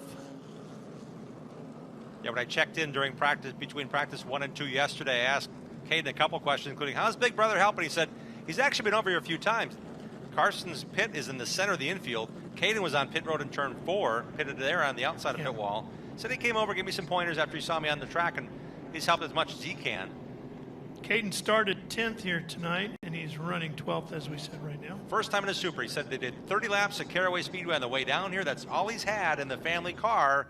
He's been wrenching on it. He's been helping out the family deal, but it's his turn behind the wheel for the first time with the keys in a super late. Well, that'll get your attention, huh? All right, here we go to the choose. Chase goes to the inside. Byron to the outside. Sammy Smith, one of the drivers I thought about talking more about. William Sawalich has now chosen the outside behind his teammate. The red 44, Jeremy Doss. Thorne, Craig, Butcher, Smith, Sawalich. That's your top 10, back half of the top 10. Doss saved something at the first ASA Stars National race at the Five Flag Speedway. Finished second behind Casey Roderick with a late race charge. So keep an eye on that red car inside row 4. That's Cole Butcher. He was in contention all race. 2 rows behind him, the other all red number 44 of Jeremy Doss. That race got crazy at the end of it. It sure did. I think we pretty much thought who was going to be fighting for the win, and then at the end, craziness broke out. Yep. Butcher ended up finishing 4th. Yeah. Bubba got Doss sent came running way back through there. Yeah, absolutely. All right, lights are out on the pace car. Boy, big piece of track just bouncing off the hoods of a couple of cars there. Track came up yesterday during a practice session. It was in turn 1. About the size of a deflated football, chunked out of the racetrack, and they had to put quickcrete in the hole. We've had 320 laps of racing so far here tonight between the 3 divisions on track. 50 more to go here, the opening night of racing. This big weekend in North Wilkesboro. About to go green for the final stage.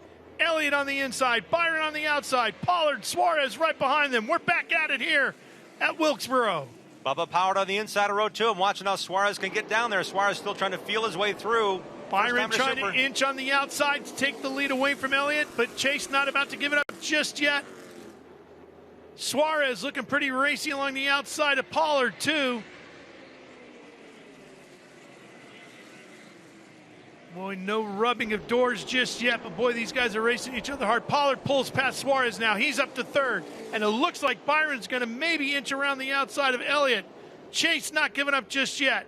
Byron's got that thing cooking on the outside, but man, it's sure so strong coming off. You talk about Jeff Hammond, the crew chief that won 7 Cup races here, about the power from turn 4 to start finish. The advantage Elliott here down the backstretch again, a better run off the bottom of turn 2. Yeah, but Elliott's finally going to inch past. And here comes Pollard now to the inside of Byron. Majeski and Suarez battling over 5th and 4th. And Pollard rises up to the right along the door of the 24 of Byron. And now he clears him. So it'll be Elliott, Pollard, Byron. Then Majeski and Suarez right after that. Majeski in 3rd. Watch that car, how true it is to the track. It does not vary much. And Ty Majeski, when it's dialed in, he does all the shock and spring work with that team and his crew chief. They built this chassis between their 2 minds to get this car ready for the 2023 season. They struggled at Five Flag Speedway, came home with a podium finish there, and now he's up to 4th in that number 91. And when does Bubba feel like it's time to start putting the heat on Chase Elliott and try to get to the front and then make them chase him? Or does he follow him for quite a while and push him when the tires get worn out at the end? 45 laps to go. We saw how good Chase Elliott's car was in the long run. Bubba Pollard faded a bit in the longer run. That's why William Byron got by him. Here he comes, Bubba to the inside, going into 1. He's not wasting any time. Bubba Pollard, new leader here in North Wilkesboro. Elliott back to 2nd, and Byron right on his heels. It's the 3rd time Pollard's held the lead tonight. Can he hang on to it as the number 9 of Elliott now a bit off, apparently, to what Bubba's charge is now here? Can he break away? He's got a car length on Elliott. 8 laps after the tire change. Here comes 24, Byron to the inside. Looked like Elliott tried to get down to the bottom, but that nose of the black 24 is right there, and Chase can't get down to the line he wants and probably feels like he needs. And I think Majeski's going to take advantage of that as well. Ty was right there. He's going to try to slide by as Byron moves to 3rd. Chase wisely tucks in right between him and Ty Majeski, and that's going to give him 3rd. Majeski, you can see him rolling in and rolling off the throttle in turn 3. You can get that car pointed and wrap that bottom of the turn 3 and 4. That's going to pay big dividends for him as the other 2 cars ahead of him continue to search a line. Ty's found his. That side-by-side battle for 2nd between Elliott and Byron has given Pollard an opportunity to grab 2 car lengths between him and Byron. 2nd biggest lead of the night right here. That's how close this battle's been throughout the entire field. Oh, yeah. Absolutely. They have been right on each other all night long. Sammy Smith leading that next group of cars with the 22 ahead of the 99 of Daniel Suarez and Cole Butcher. Butcher has run the last 7 Snowball Derby races, 300-plus laps each. He's only missed 1 lap his first time. He's completed 99.9% of those laps. That means he's a finisher in that red 28 coming forward. That's 5th, 6th, and 7th. And with that, Byron has closed back up to within a car length of race leader Bubba Pollard. And those 3 cars that you talked about, Smith and the rest, have closed back up to the backside here of Elliott and Majeski. You'll see them right there as they come out of the corner and head up the straightaway. Sammy Smith is coming. He's won the World Series of Asphalt Stock Car Racing, the Winchester 400. 6 ARCA Menard Series race wins last year before getting a full-time drive in the Xfinity Series. The teenager out of Iowa turns 19 in a couple weeks. He's on the charge in that number 22 coming into frame there. And the Jim, TMC the whole Transport field 22. has found a good rhythm again, and they're starting to click off laps pretty fast here. With 13 have gone away already since we went back to green. This is the racing line for Super Late Models. They get right to the bottom of the inside wall, entering turn 1, drift up a couple of car lengths, and dive right back through the center of turn 2 on the bottom. Turn 3 and 4 right down on the bottom of the left sides.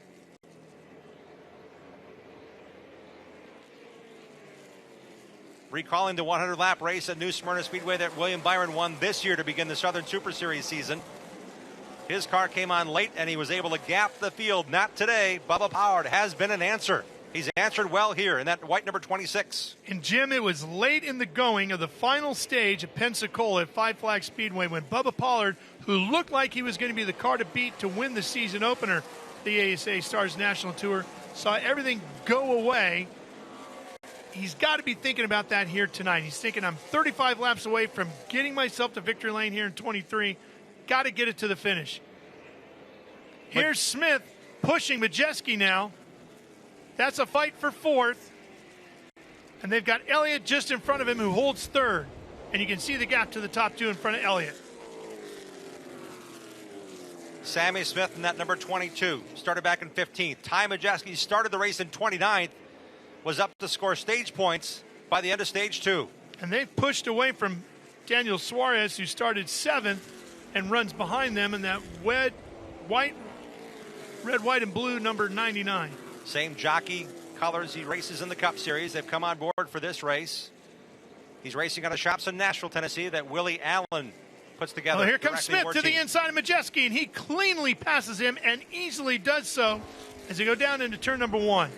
That's saying a lot for Majeski to give up that spot as he did. He knows Sammy's car is better, and Smith is moving forward in his ASA Stars National Tour debut. That was for fourth. Top 3 stay the same. Pollard, Byron, and Elliott. Suarez back in 6th. Butcher, Quapple, Roderick, and Thorne. That rounds out your top 10.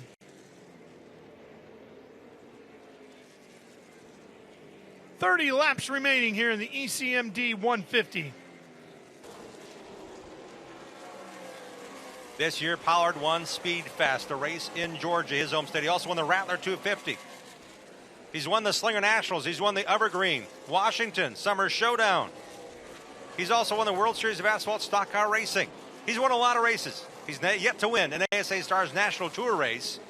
One of the premier super late model race drivers over the last decade and a half. Leads the field here. William Byron is losing a little bit of ground, but maybe he's saving something. And I promise you it would be the first time he'd get a still for a trophy, which is what you're getting here this weekend in North Wilkesboro. He'll earn it, man. He's been flying around trying to find the line. He's got it cooking here. And it's going to be a coveted one, I can promise you that, too. A lot of drivers have this one circled on the ASA Stars National Tour calendar for 23. The opportunity to race here at the famed North Wilkesboro Speedway and to maybe take home a trophy from here. Casey Roderick's not been heard from much tonight. He's also the point leader heading into this one. Finished 1st and 4th in the first 2 tries, racing Jim, here with the 28 of Cole Butcher. He had raced his way up into the top 5 after starting 13th, but now he's drifted back some, looking to see exactly where he is in the field. He's outside the top 10, I believe. He's running 8th now, 8th, so he is in the top 10. Yeah, there he is, between Quapple and Butcher. That puts Derek Thorne on officially 10th. I thought we'd hear more from him, the defending and most recent Snowball Derby champion in the number 7. Closing in on 25 laps remaining. It's a Saturday night main event. We're doing it on a Wednesday. Stephen Assey back in 16th in that white car with the black roof, the 51. That will bam Toyota into turn number 1, leading Jeremy Dawson, Michael Hind. And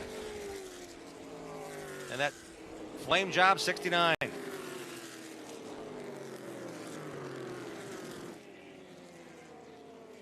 Great racing here. That's Derek Thorne in 10th and the number 7, Tool Shack Chevrolet for Paulie Schaefer Motorsports. Schaefer splitting the driving duties with Derek Thorne, who wants to race this car a handful of times and wants to go back and defend his Snowball Derby championship with this team. Matt Craig, William Sawalich racing there 11th and 12th. Craig had the lead early. The handling went away late. at Five Flags Speedway. It cost him a better run. Here it looks like the tail's a little bit happy coming off the corner again in that 54. Yeah, he's been dealing with that at the late stages of the last two stage runs, especially off of turn number 4. Right here. We're also seeing the emerging star of Williams Sawalis, the 16-year-old out of Minnesota, now lives in Charlotte, racing for Joe Gibbs Racing in the ARCA Menard Series East platform. He's racing a bunch with Donnie Wilson in both the Cars Tour and Super Late Models. He's in this number 2 machine. He's done a nice job here tonight. He's won 2 Southern Super Series races of the 8 he ran last year. This kid knows how to win. And that car is handling well. Did you see how nice and low he ran that through turns 3 and 4? Indeed. On any given night, he'd have the fastest car. He's proved it time and again. But tonight, Bubba Pollard has the speed to pace the field here late. 20 to go, and look at this ahead of him. A lot of traffic in front of them, Jim. This is going to be interesting to see. When Byron was leading through the traffic, Pollard was able to stay right with him. Byron wasn't able to really gap anybody. Let's see what happens with Bubba Pollard being the first car into the traffic. Jake Finch wants to get clear to get Jake Finch is that white car on the inside. Blue flag is out to this big pack of traffic. Leaders coming through. What will they give him room? Anthony Will Sergi they get out of the way? Sergi out of New Smyrna Beach, Florida. Yeah, Finch now moves up a lane, gives Pollard an open line, and here comes Byron. Oh, Byron got the door shut on him a little bit by Finch. That cost him some seconds. That helps Pollard out hugely. Gives him another car length. That's the kind of thing that could be a huge advantage for Bubba, working through this pack with just 18 laps to go. Californian Blaine Rocha has raced against Bubba Pollard several times the last couple of seasons in Florida. Rocha came to race the Blizzard Series with Rackley War Racing the last couple of years. Pollard gets past the 98 of Rocha this time. Byron closes back up here as Pollard. Oh, boy. Cars in front of Pollard getting together. One getting way loose, almost spinning out in front of the traffic, and that would have been disastrous for Bubba because he would have had nowhere to go. Might not have been able to escape that. Fortunately, he does. So not only does he have the speed here tonight, Bubba Pollard has the racing luck he might need. That was the move of the race right there. Pollard not hesitating 1 ounce as Albert Francis trying to get corrected off the nose of Halder off of turn 2. Both cars a lap down behind the leaders who got through clean. Coming up on 15 to go this time by the start-finish line. There it is. 15 laps remaining. Next up, Gio Ruggiero. He got the car refired. Yep. A very fast car, just can't keep pace. That car slowed to a stop, lost some time on pit road. Let's see how he gives way to these leaders. There's Chase Elliott working his way through the same traffic that Pollard has already cleared. Elliott's in third in that black number 9 at the start-finish line now. Running fourth, right behind him. He needs help with a caution, does Elliott. Is a lap car. Then comes the 20. Oh, wait a minute. Way back there. 4 cars between Chase Elliott and Smith. Sammy Smith in that gold numeral 22. Elliott's going to need help with a caution to reel Byron and Pollard back in here in the late stages of this one. Majeski's fallen off pace back in 5th. He's now going to encounter these lap cars as Smith tries to work his way past Albert Francis, the Ohio driver racing for a championship this year in the ASA STARS National Tour.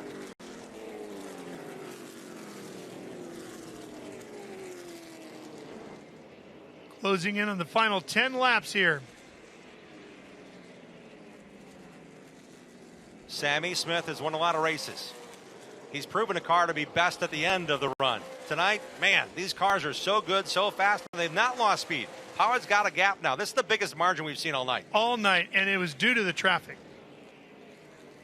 Pollard played it well, got through the traffic quickly, got a very lucky break.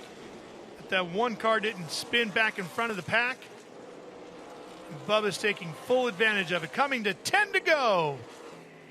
Mentioned this is a Southern Super Series points race as well. It would be his 33rd victory in 100-some plus starts in the series. He's been around this a long time. He knows how to race the Southern tracks. He knows how to race well. He knows how to find the right feel, and it's right there right now.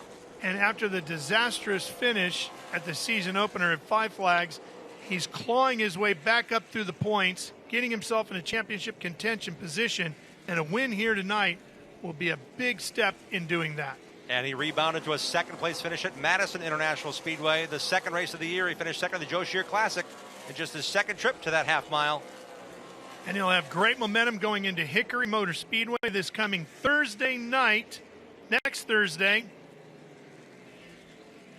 just an hour southwest of here. We look forward to going there. Hope you can join us. Tickets are on sale for that at Hickory Motor Speedway and on the ASA Stars National Tour website. Pollard now the last car in this train down the front stretch. He's got that gap, which gives him a little bit of time to think, okay, which lane do I want to run? Yeah. Where is my spotter going to go down? His sister's going to go down and tell Kirsten Hosevar spotter, hey, let me through. That's the leader. But remember, everybody's on worn-out tires, so all these guys who are fighting for position, even though they're about to go a lap down, they're fighting for position. So they're trying to keep those cars underneath them while they're battling for the spots. It's not easy for them just to get out of the way for Bubba. So he's got to hope nobody makes a mistake and does something silly that causes him a big problem with Byron behind him. And that was veteran Grant Enfinger moving to the inside, letting Pollard pass. Next on the target list, the 44, Jeremy Doss. 5 laps to go this time by. There it is, 5 remaining. Every car between Pollard and second place running William Byron's a huge bonus and benefit. Oh, yes. Side by side ahead of him, that's Stephen Nasse outside of Michael Hind. They need a top 15 finish. They're going to go the door to door, championship. yeah. Bubba needs to be patient, but how patient can you be with Byron closing? 4 laps remaining. Nasse unofficially 16th now, Hind up to 15th. And just one car now between Pollard and Byron and his end finger. 16 cars remain in the lead lap in these final moments. He moves out of the way. Here comes the number 24 of Byron. It'll be 3 laps to go with traffic in front of him. Here we go. Yep. Dawson Hind now ahead of Bubba Pollard. For the final 3 laps. Here comes Byron right up to the backside of our race leader, Bubba Pollard. He's giving it. He's got it. Stephen Nasse. Here we go. Nobody between them now. Coming to 2 to go as they come off of turn number 4. They'll see the 2 laps remaining sign. Can Byron do anything with Bubba Pollard? He's got to close quickly. And then what will he do? Will he use... Oh, boy. You see Bubba getting into the back of the 44. The 44 got loose. Gathers it back up. Byron trying to close. He knows he's going to have to go to the outside. Here he comes. Oh, boy. Slips up a little bit off of 3 and 4. White flag is out for Bubba Pollard, but he gets loose coming off of turn number 4. Byron has to gather it up here. This is his only shot. Can he close off a 2? Because Pollard got really good through 3 and 4 that time. He's got to make it happen. It is 11:59 here on the East Coast. 76 years later from the day this racetrack opened as a dirt track, Bubba Pollard is on his way to the checkered flag to win the ASA Stars National Tour here at North Wilkesboro as this racetrack celebrates its huge revival here this week. The anticipation has been met by satisfaction by Sonoy, Georgia's Bubba Pollard. How about it? Big old 25-pound sledgehammer making a statement here tonight at North Wilkesboro. Muscled his way forward 3 different occasions, hand out the window, saluting the fans here. He knows how big this win is. He's racing for that $100,000 purse, $25,000 to the winner this year of the ASA Stars National Tour. He races for big cash. He's cashed in tonight at North Wilkesboro. Jim, it is officially midnight, which means it is officially May 18th. 76 years later to the day, Bubba Pollard wins here at North Wilkesboro, to the day this place opened as a dirt track. Taking that Polish victory lap in style, letting the fans see him through the driver window as he pumps his fist to the fans and they go crazy here. That's awesome.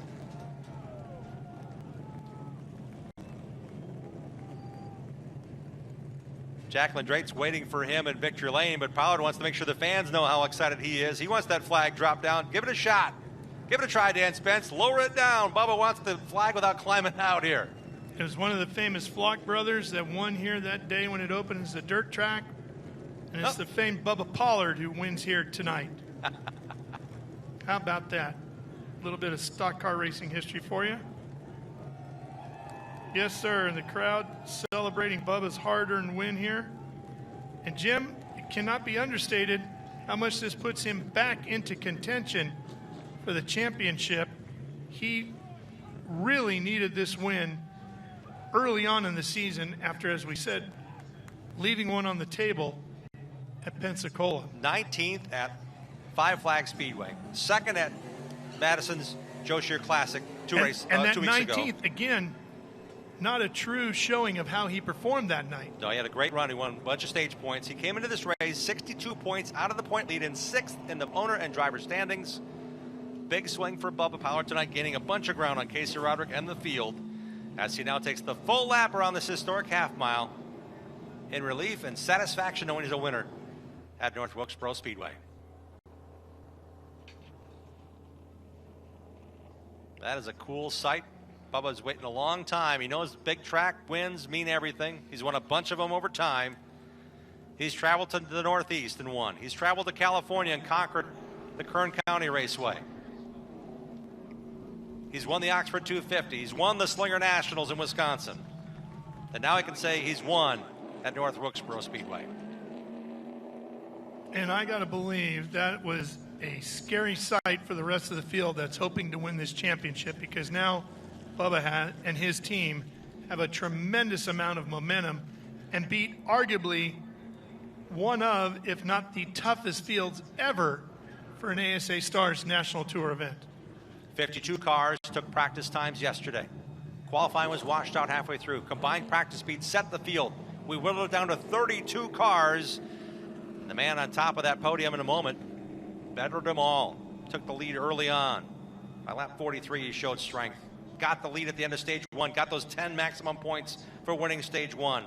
Took the lead back 44 laps in the finish and held off Chase Elliott. The whole field were following this number 26 around the racetrack for lap upon lap, and Pollard rolls to victory lane. And we head to Hickory next Thursday night. Then it's on to Slinger Super Speedway in July. Slinger Nationals, not just another race there. That's the right. biggest race in the Upper Midwest for 40-some years strong on that tight quarter mile. And Anderson Speedway in Indiana for a big ASA reunion weekend. The Redbud 400, another crown jewel of the Upper Midwest. Then we go to Kaukauna in Wisconsin, Toledo, Winchester on the high banks, and we'll finish it off and crown a champion November 5th, Nashville Fairgrounds Speedway. What a season it's going to be. A lot of famous drivers have wanted the opportunity, spent a lot of time and effort and money to get to the position Bubba's in now, on the lift, about to go to victory lane atop the building at North Wilkesboro. So many legendary venues on the schedule for 23. And it's big just races. incredible. Just Winchester incredible. 400, All-American 400. Slinger Nationals. Yeah, it's going to be awesome. North Wilkesboro. Can't wait. It's going to be a fun summer and into the fall. Pollard going up to the top. Jacqueline Drake is there. This is going to be one happy guy. She mentioned earlier today that he was smiling and feeling confident. No doubt, we know why now. He knew he had what it took to win here. 100%. To the top he rolls. 33rd Southern Super Series victory. Racing for another championship in that series. Again, those were points awarded in that series. Again, finish points matter everywhere, but they're going to get points for their series based here in the Southeast. Somebody's going to take that ride Sunday night as the winner of NASCAR's All-Star Race in their 75th anniversary season. But tonight, it's Bubba Pollard. And that elevator can go as slow as it wants, right? Let me enjoy every second knowing where I'm going. I'm going to Victory Lane in North Wilkesboro. Think of all the legends that have ridden that elevator. Pretty cool. Long list that now is the last name to be embroidered, if you will, on that shirt. I won the North Wilkesboro Speedway. Add my name to that list, man. Yes, It's a cool one. Bubba Pollard. Here he comes. And that car performed like a Junior Johnson machine here at North Wilkesboro, didn't it? As if it rolled out of the holler up the hill to come down to its home playground. Junior would approve.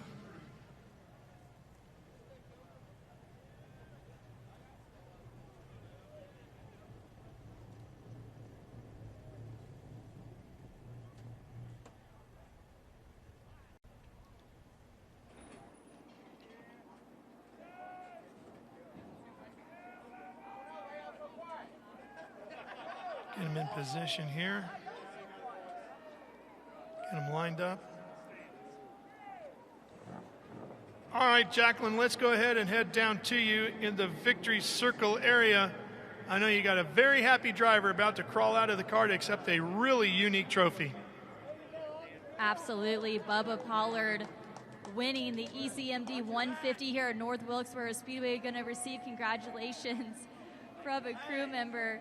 Now, race fans, put your hands together for your race winner in the super late models, Bubba Pollard.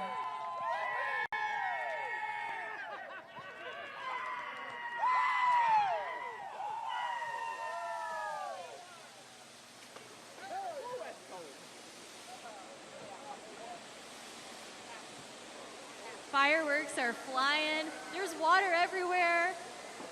Bubba, can you believe it that you're here? Not really. I didn't think, man, we took off there and we were pretty good. Let William buy me there to see what he had. So if we needed to be better and make some adjustments. And then Chase come out of nowhere and was, fast. And I told him, Rio, we ain't got nothing for him. Bolted on 4 tires there. Started the race tight. I wanted to start the race tight and kind of work it to the freer side to be on the conservative side, and that's what we done. Made the right adjustments at that last break, put 4 tires on it. She was good. Now I gotta ask you about you had a little bit of lap traffic drama. They were really closing the gap on you and Byron because of how long it was taking you to get around them. What was going through your mind in those final laps? Oh, those boys won. It's called disrespect. 10 laps ago, but they're tired of seeing me up front winning like back in the day. So just no respect, and the favor may be returned one day, and I won't give them the respect back. So it's part of racing. You remember it, but we had a good race car. I can't think. Seneca Performance, Seneca race cars. Just badass. What do you say? Just great. We got Gale Force, Factory Canopy, Byron, Strange Oval, Racing Radios, Ernest Performance, Race Car Engineering, Cirque. Phoenix Construction, everyone, Tilton, Bassett, Sunoco, 5-star. Shane Mill helped me out this week with some sway bar stuff. I can't thank that guy enough. I know I'm losing. I'm forgetting somebody, but just everyone that's a part of this race car, Fluid Logic, just everybody's a part of it. We've struggled the last couple of years, and everybody's worked hard. These guys behind me has worked hard, and I got a family at home that's supportive.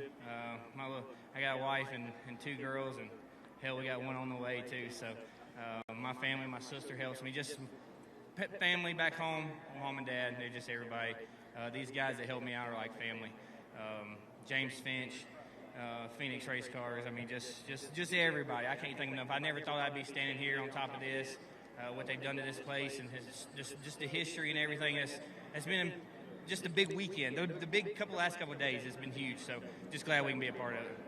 Speaking of back in the day, you are a driver that has over 25 marquee wins in late models. Does this go to the top of your list?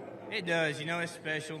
The race at this place and what they've seen, what they've done and brought it back. And hopefully we can make this a yearly thing and tradition. The fans are awesome tonight. I really can't wait till Sunday to see what it's all about, how the racing goes, and these guys are going to have a lot of fun.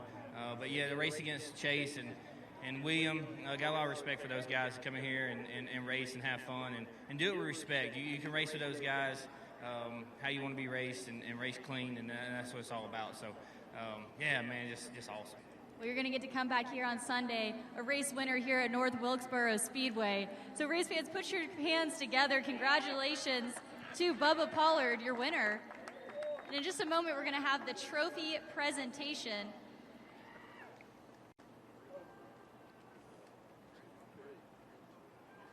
Now, Bubba, make your way over here to this custom trophy. It's going to be presented by the Vice President of Marketing for ECMD, Mr. Bob Ballard.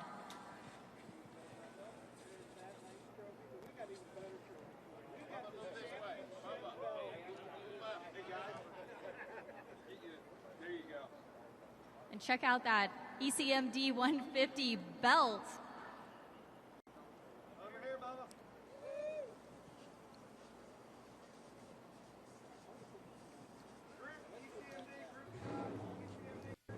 Well, Jim, I think it was pretty interesting how he said the guys at the front end of the field raced each other hard and with a lot of respect.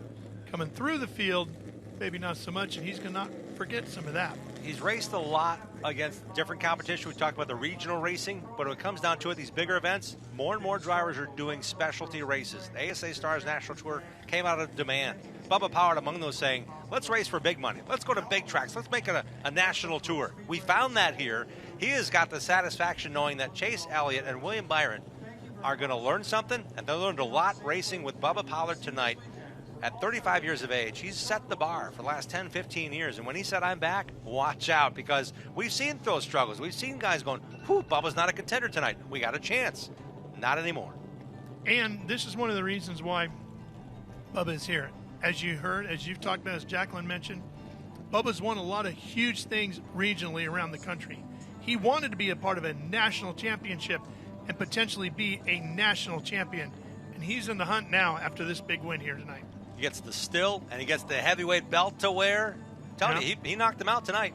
That pace at the end was incredible. He sure did. He's got about a 5-hour ride down I-85 back to Sonoya, Georgia, thinking about it, feeling good about it. He'll turn around and head right back up this way early next week as we go over to Hickory Motor Speedway, another legendary racetrack here in North Carolina. Maybe get another one. There's something about this race car. He raced it at Pensacola Five Flags Speedway. They brought a different car, different opportunity to race at Slinger Speedway in a Midwest Tour race with a team out of Wisconsin he's going to race more races with. When it came to coming back to the second race of the ASA STARS National Tour, they brought that car from Georgia to Wisconsin to finish second. They know what they had. They wanted that field. They found it there. He said, I didn't have a winning car at Madison, but tonight, man, he really proved he's got something for the rest of the field, including Hickory this coming Thursday night. Oh, Jacqueline, you're going to see that car again, I promise you. Finishing second tonight, William Byron. Man, you had such a rocket ship, that number 24. You were really battling there. What more did you need, though, at the end there to overcome Bubba Pollard? Yeah, I think just a little bit more turn on the takeoff. You know, I think we were a little tight for 10 laps, and he got by me, and then my car started to come to life. So it just it took a little too long for us to get going, and then that's kind of what we had towards the end, just a little too tight. So had a little bit of damage on the left front. You know, the fender brace caved in, so just part of it. But I think our car was just needed a little bit different balance for 4 tires. You know, we took 2 like everyone, and we're just a little bit loose, and then the balance changed on us. The lap traffic, we talked to Bubba about that, just the drama of how they were closing the gap between you guys. Were you hoping they would hold off just a little bit more so you could close it even further? Yeah, I don't know. I think he was pretty strong. He was just kind of biding his time a little bit, and you know, I think I tried some different stuff, and it seemed like the lappers were hemming him up on exit a little bit, so I could get some runs, but I just tried the second groove with 2 to go, and you know, gave up some time, so just felt like I needed to try something. Well, you're going to be coming back here Sunday and competing for $1 million, so good luck to you in the Cup race this weekend, and thank you for coming out and being a part of the Super Late Models. Yeah, it was a lot of fun. Thank you. Byron comes home second, Chase Elliott third, Sammy Smith fourth, Daniel Suarez ends up in fifth, Caden Quapple, that kid came on at the end of sixth. Boy, did he. Casey Roderick, the point leader coming in, ends up in seventh. Cole Not Butcher. a lot of damage then to his points hopes if he finishes in the top 10. Didn't score as many stage points, though, so that lead will shrink as we head to Hickory this coming Thursday. Casey Roderick, 7th. Cole Butcher, a nice run to 8th. Derek Thorne ended up in 9th. And Ty Majeski restarted in 5th in the final 50.